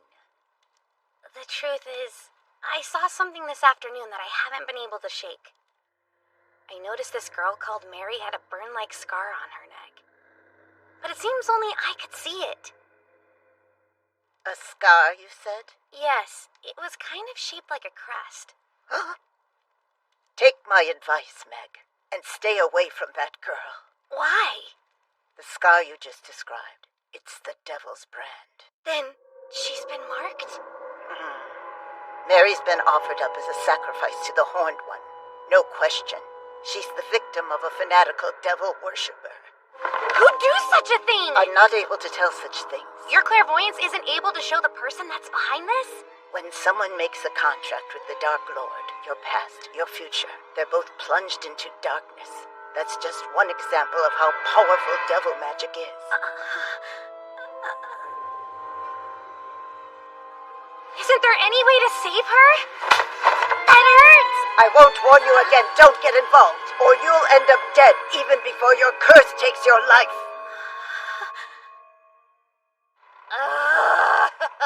I feel so unmotivated. Meg! Hi again!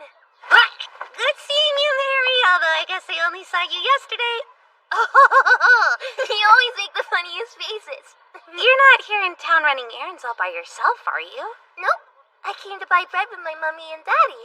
Oh, so you live nearby? Over on South Main Street. Are you serious? You and Fine are practically neighbors. Really? You know Fine too? Oh, sure. We've been best friends ever since we were kids. In fact, guess you could say we're true friends.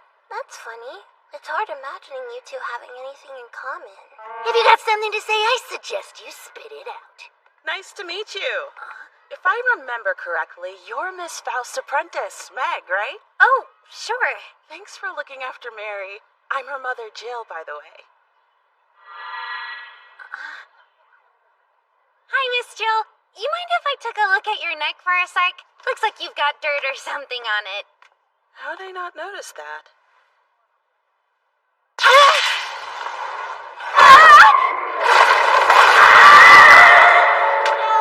Are you alright? Just caught a little off guard is all. That was the worst static shock I've ever gotten. It seemed like it was something pretty serious.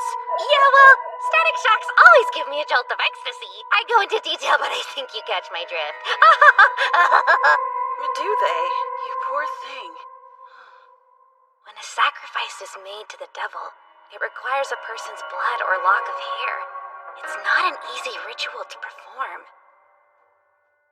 The individual responsible must be close to her if they obtained either. Somebody like a friend or relative. Perhaps even her family. Like her parents? When you offer up sacrifices, the devil will grant that person power. They especially like humans who sacrifice family members. So the one who sacrificed Mary and Jill must have been... There you are, darlings. Made a friend. Hi, Daddy. We were just talking to Meg the Witch. She's funny. Say, aren't you Miss Faust's apprentice? I'm dying to know what you were chatting about. I just remembered. My mistress asked me to do something really important. What? You're not leaving already, are you? Sorry, but I've got a lot of errands to run and they can't wait. It's him. He formed the contract. I'm sure of it. I couldn't feel anything remotely human behind those eyes.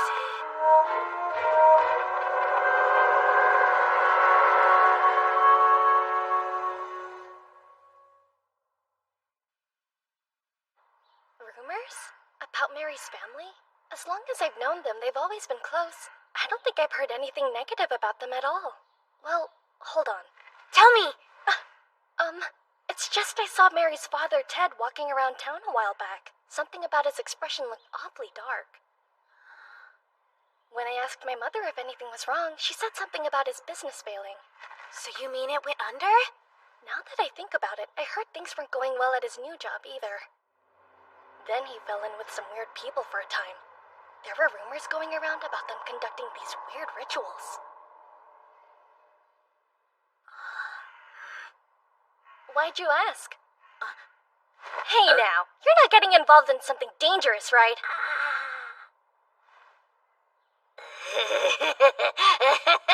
You're the only one in danger when I get my hands on you and drag you down a dark alley. You're the worst liar ever. Yeah, sorry. I know there's some reason you're not telling me.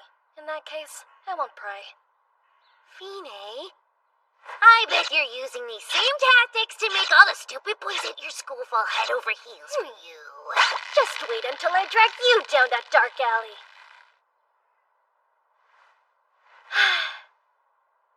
At least promise me one thing. Don't put your life at risk. Swear that you'll stay safe. Sealed with a kiss? No, dummy. Sorry, Fine, but I may not be able to keep my word. Got all that? As soon as Madame Faust comes back to work, I need you both to give me the signal.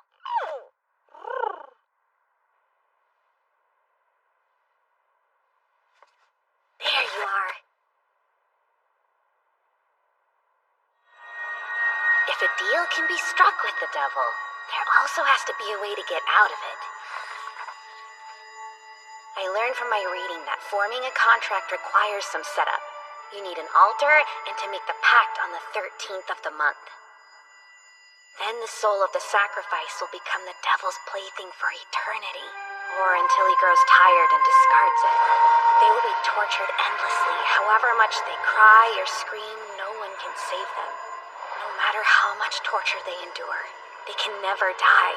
Their body continually regenerates to satisfy the devil's sadistic and carnal desires.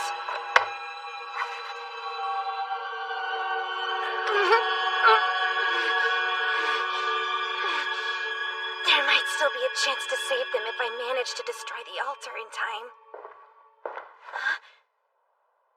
Mistress? Did you forget something?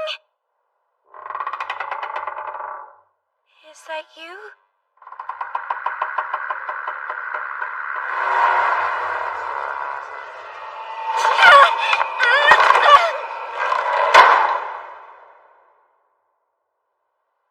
Who was that?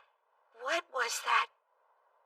When a non-human being speaks, they will always make contact with those who recognize their existence. If that's the case, the devil might already know what I'm up to.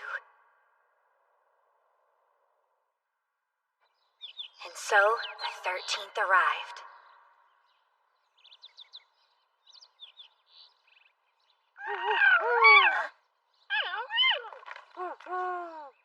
Now listen, I'm heading out, but I want you two to stay here, you understand? Not a word. Don't give me those familiar eyes. And until I get back home, neither of you moves, got it? Should anything end up happening to me... I don't know why I said that, since nothing will happen, so just pipe yourselves already. I hear you, but how about you try trusting your master for once? Sheesh.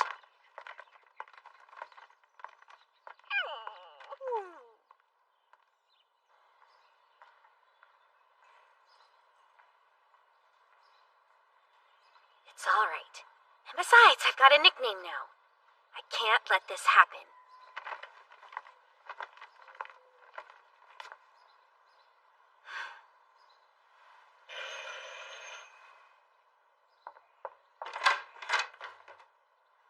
Mommy! Guess who's at the door? Apologies for coming over and visiting you guys first thing in the morning, especially when it's your day off from work. But Fine said you lived around here and I found myself in the area, so I figured I'd pop in and say hi. But I didn't come empty-handed. I thought we could have some. Oh, Meg, you brought us tea leaves and cookies. Please, Mommy, can I have a cookie right now? Since she was nice enough to bring them, I don't see any harm. Hooray! Cookies, cookies. You know what? Why don't I help you out?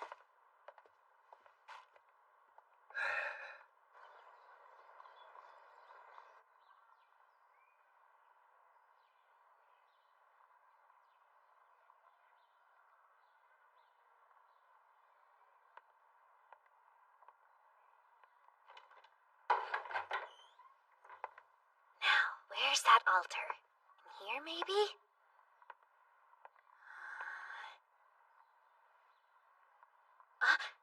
What's this? He has a book on devil worship.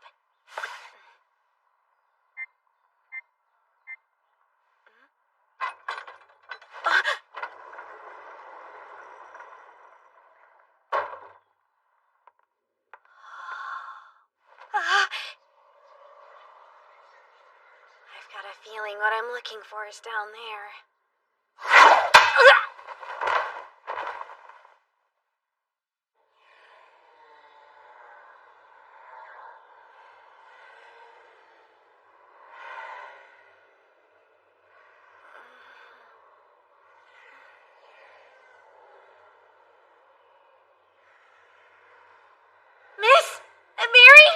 Good morning. You ought to know better, Meg. I mean, drugging people and searching their home. How are you awake? The tea should have knocked you out longer. Yes, I've got to admit, that was delicious. If only it had been a tad stronger, then it might have been a close call.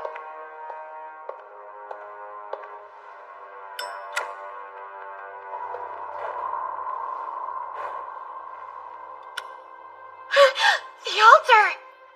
Did you read anything about how the devil loves witches? You're a little on the immature side, but I'm sure he's willing to make an exception. Then go ahead and sacrifice me instead of your family! Why do you have to do this to them? How naive. The devil searches the feelings of his worshippers. Each of us must sacrifice the most important thing in our lives to him. Tell me why! Simply put, I can't take it anymore. Being packed into commuter trains, scolded by incompetent bosses, cold stares at the office. What's my reason? All of it. Everything. And now I'll finally have my revenge on this world. On anybody who ever looked down on me. Those fools who mocked me and thought they could get away with it! All this for something so petty? Petty? You have no idea what I've endured.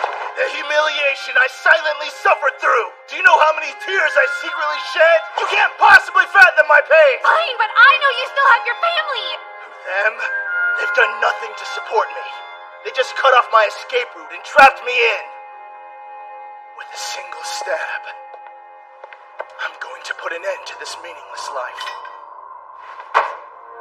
With the power of a devil, all is possible! Just watch! Don't!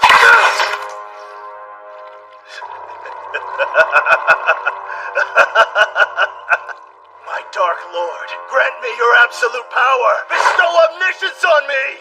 In addition to my beloved wife and daughter, I also offer this witch as a sacrifice to you!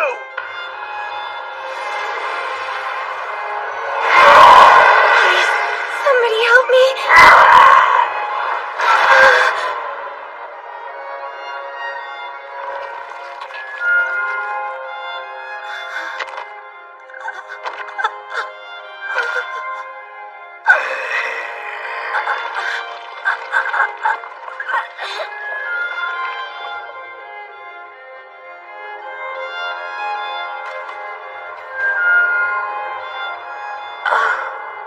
I'm going to die. There was still so much I wanted to do.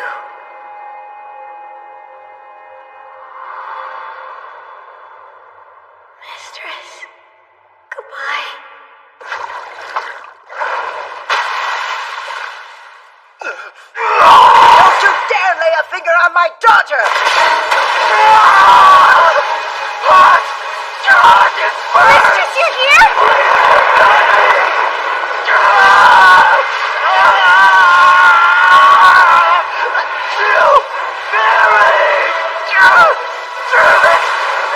Back to hell with you.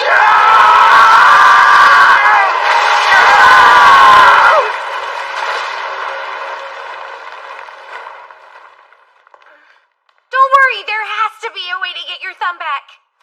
No, Meg. You see, this is the cost of touching a devil.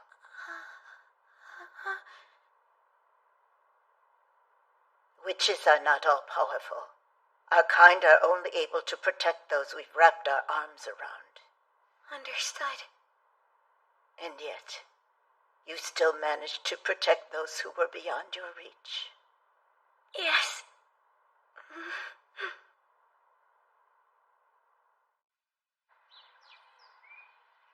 Miss Faust, Miss Meg, I don't know how to thank you for everything you've done. You can't say the future will be easy as a single mother or for your child. I realize things will be difficult, but as long as I have Mary with me, I'll keep plugging away. Mary, it's time to go. Say your goodbyes. No! Don't be so stubborn. But it isn't fair! I don't want to say goodbye! And when is Daddy coming back? I don't want to leave my home! We just became friends and never got a chance to play! I'm sorry, Mary. It's hard to explain, but it's my fault your daddy's gone. If I'd only been a better witch, I could have saved him. But he's not here because I fell short. But I promise you this. One day, I'm going to become a more powerful witch. I'll keep training and learning until I'm the best witch in the world. When I do, rest assured, I can save people like your dad. When I reach that level, I'll come show you how much I've grown. Okay, it's a promise. Mm-hmm. But you're gonna come visit us before then, aren't you? I guarantee you we're going to see each other again real soon! Listen, do not regret this moment. You'll have to make difficult choices in the future as well, about being true to your own beliefs and upholding what you think is right. Right. Once you've made a decision, stick to it. That's what every famous mage in the world before you has done. I meant it. I'm going to become the world's greatest witch, whatever it takes. Then I recommend you start by showing some love to your poor familiars. Huh? These two were worried about me. Sorry, guys. But I'm gonna lick both of you like candy to make up for it.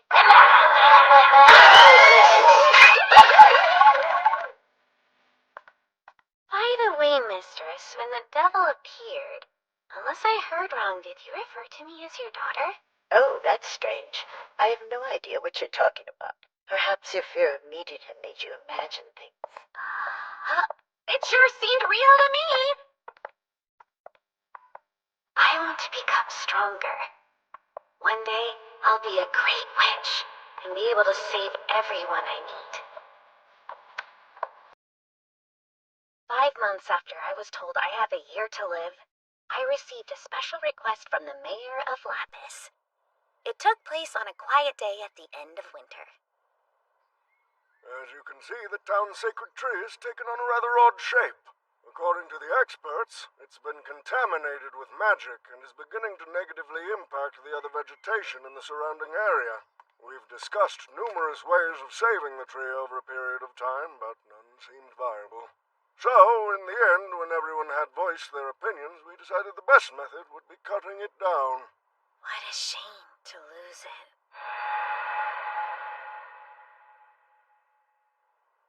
The only thing is, when it came time to chop it down, we encountered a problem. How so?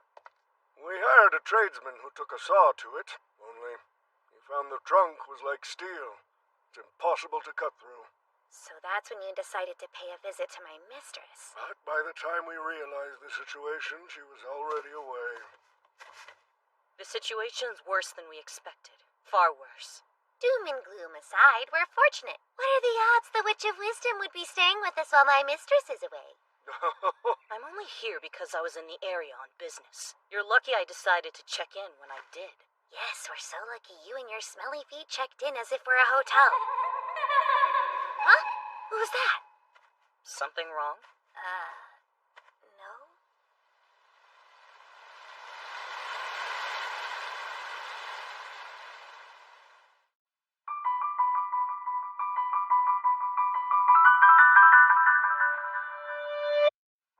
Miss Inori, would you please use your expertise and explain what's happening to our magnificent tree?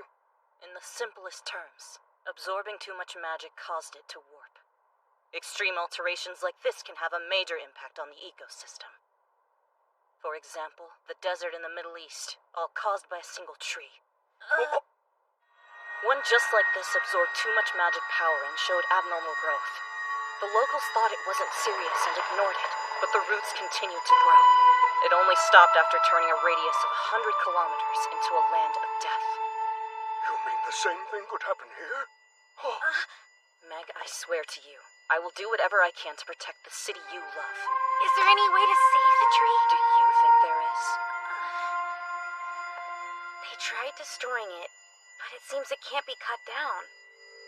I can only come up with one solution, burning it from within. A large amount of magic power is flowing within this tree. By using magic, we can set it aflame all at once.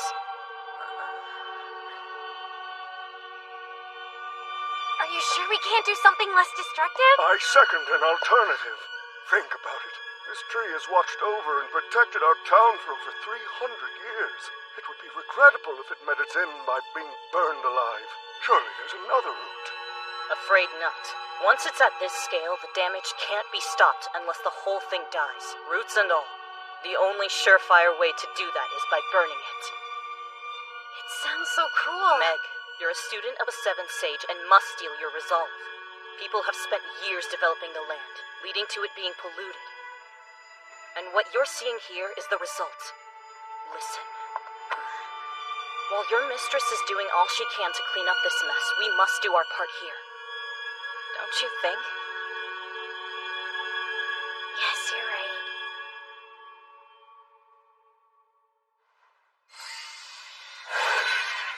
This is a crazy amount of work. The barrier alone will take about a month. Is that a joke? We'll do it in 3 days. I'm going to work you like a horse, though.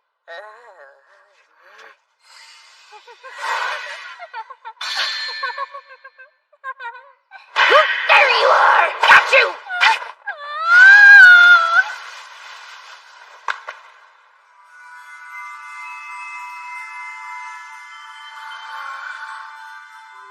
You're louder than you look. Hanameenie! Why would you go and scare me like that? I didn't mean to. Causing trouble again, Meg. This girl accidentally fell out of the tree. What girl? Where is she? Standing right in front of you, of course. I don't think that'll work. I'm afraid that lady can't see me. As a matter of fact, you're the first person who's ever been able to. Miss Meg Raspberry the Witch. Wait a sec, you know who I am? Sure I do. You and everybody else. After all, I've always watched over Lapis. Haven't you guessed yet? I'm the spirit that resides within this tree.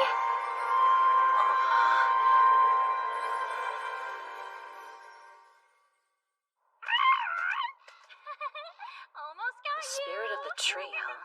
Weird how this is the first time I've seen one that had a human form. Even I've never heard of that occurring before now. But there is a chance she has. Yes, hello.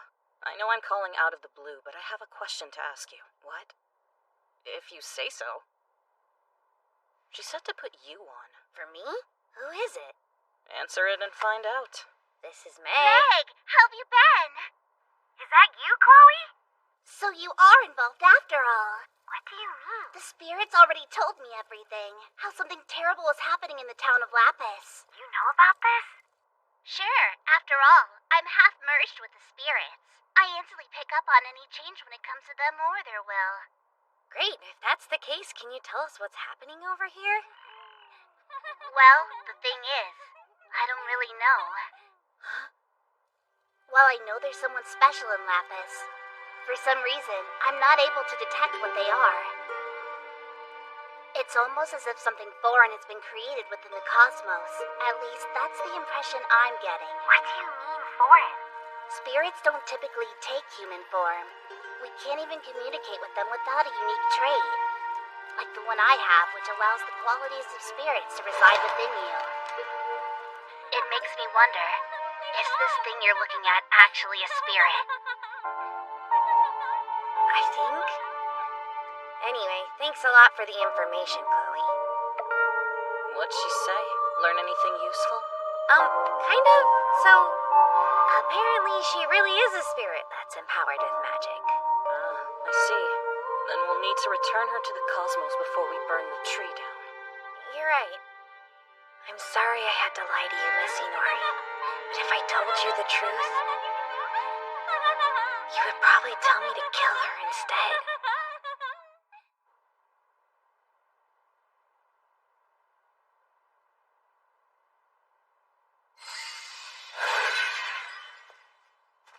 You're going to get rid of me. That is why you're here, isn't it? No, well, After all, it's my body, so I already know the truth. I don't have very much longer to live, isn't that right? A witch has never written spells on my body before. Those over there? I'd say that's probably a spell for conjuring fire.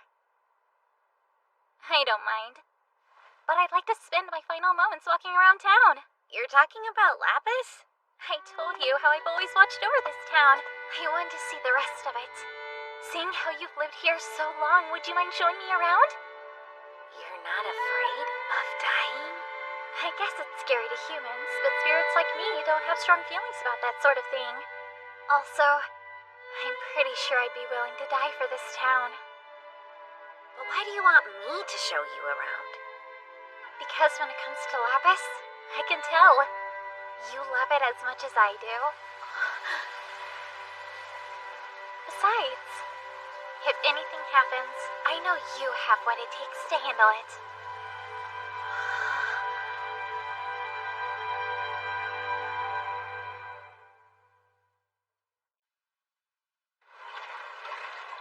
I let Miss Inori handle the work, while I took a little break to show the girl around town.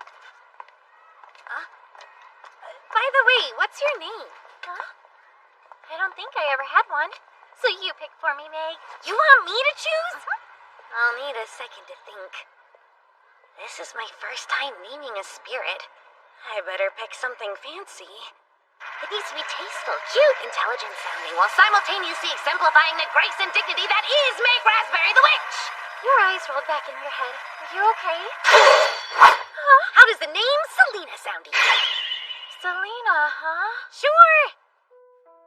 There's this beautiful white stone called selenite. Your complexion and hair remind me of it, so I figured, why not? I can tell you hate it! It's beautiful. The way it is. I am Selena. Thank you, Meg. I think it's just perfect. You know, naming you kind of makes it feel like you're my child or something. You can try calling me Mumsy if you No want. offense, but I think I'll pass.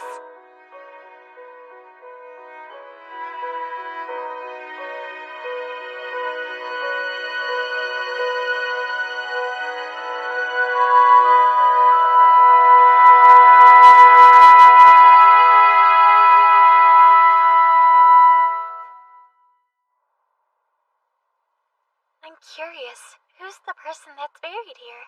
Granny Flair. She was like a real grandmother to me. She loved to grow flowers and taught me everything she knew about cultivating them. I actually knew Flair pretty well. She was my friend, the last person who used to come and keep me company. Nobody really visits me anymore, but I understand. Their lives are full, and they're busy doing other things, which is a sign that they're doing well. The people who live in this town, I like to think of them all as my children.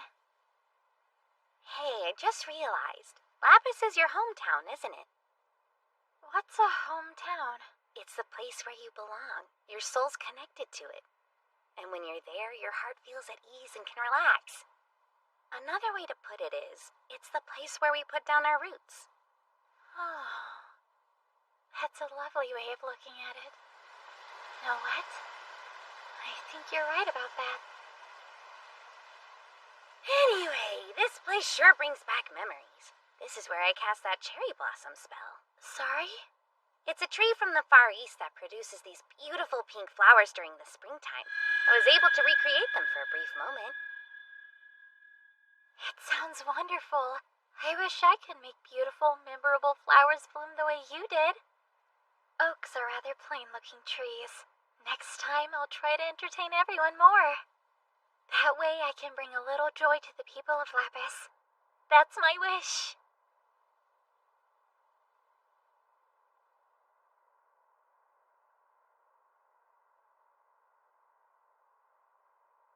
We better be heading back. Knowing Miss Inori, she'll get angry if we stay out too late. Yes, let's head back.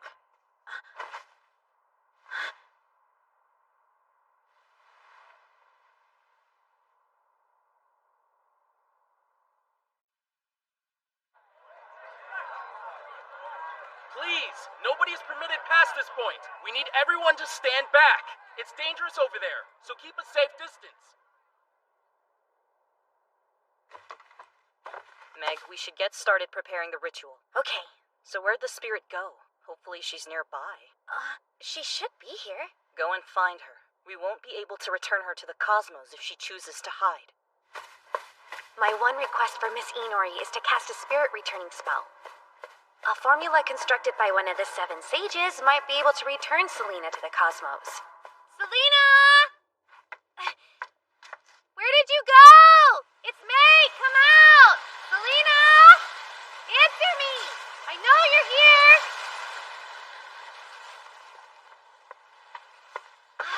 Selena! Why didn't you answer me? Hurry up and come with me! Is that you, May?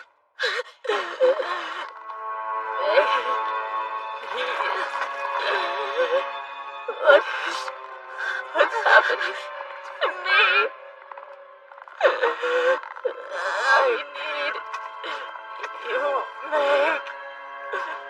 Meg, please. Please.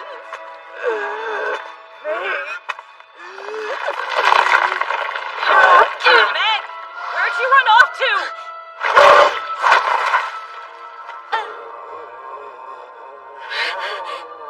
It makes me wonder, is this thing you're looking at actually a spirit?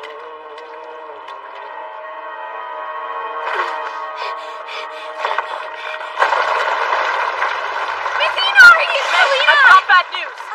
The tree's out of control. No! We constructed a barrier, so how to break free? Someone must have thrown it off kilter and it managed to break through all the protections we put in place. It's great we know why, but who is this someone? When I figure it out, I'll tell you. This is really bad. It started consuming the other plants. For now, we need to get out of here. The two of us can't handle this by ourselves. Come on! Meg! Meg, I need you.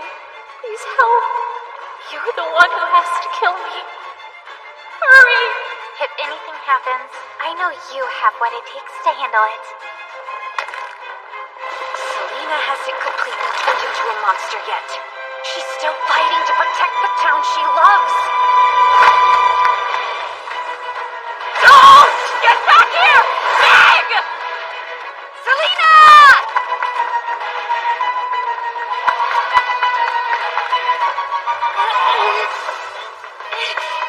Where are you? Found you! Almost there!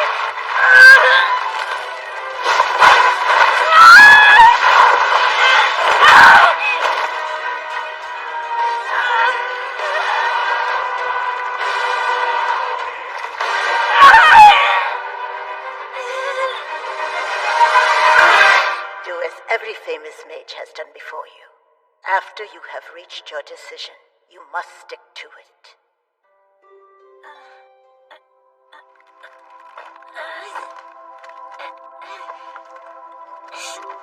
I won't give up on her.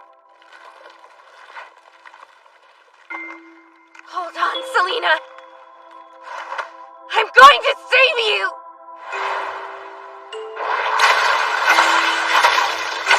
Meg! There's no way I'm letting you die tonight! You already agreed to become my assistant!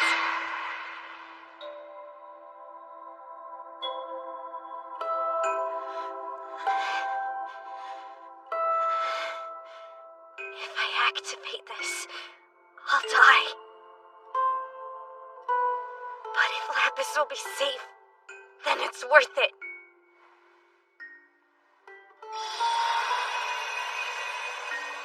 I want to honor Selena's wish to save Lapis, and all the people in it.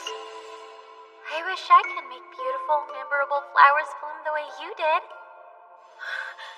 Oaks are rather plain-looking trees. Next time, I'll try to entertain everyone more. That way, I can bring a little joy to the people of Lapis. That's my wish.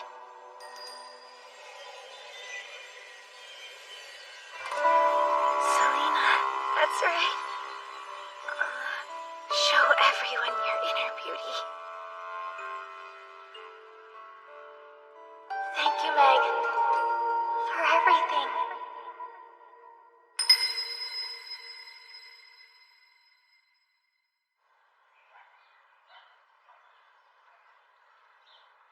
When I awoke in the hospital, my mistress was there at my bedside. Apparently, I managed to survive, but only thanks to Miss Inori's well-timed medicine. Miss Inori, are you going to tell me where we're going? You'll find out soon. Trust me, you are about to become very, very busy, Meg.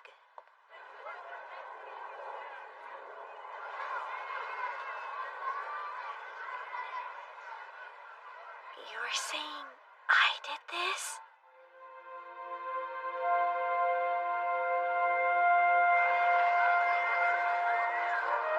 You were able to reincarnate the oak tree. Despite it being severely contaminated by magic power, your spell worked. Huh? You used the transmutation formula we constructed, and brought the oak tree back as a cherry tree. Reincarnation? That's right, it was able to reconnect with the cosmos, and all the excess magical power the tree absorbed was consumed. Basically, it's the kind of spell that causes shockwaves in magical history. And I'm the one who cast it? Something this great? Despite all my experience, it never occurred to me to use the magical power to reincarnate the tree as another species. Turns out you've made waves when it comes to the treatment methods of plants and animals contaminated with magic. Wow, who would have thought? From now on, your magic will have a direct connection with the rest of the world, which in turn means you'll be confronted with difficulties beyond your comprehension. However, your path has led you to this point. The time has come to face it. You do realize how sudden this all is? You'll understand eventually, like it or not. Oh yes, the rules of scientific society state that you must name this new species. What? As in right now? Let's see.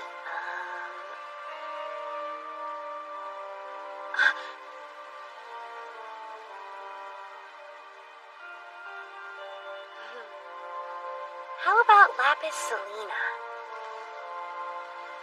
I couldn't have chosen a better one.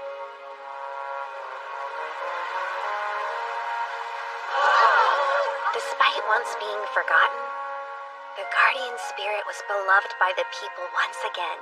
This tree will continue to be adored by many, and will watch over this town for a long, long time.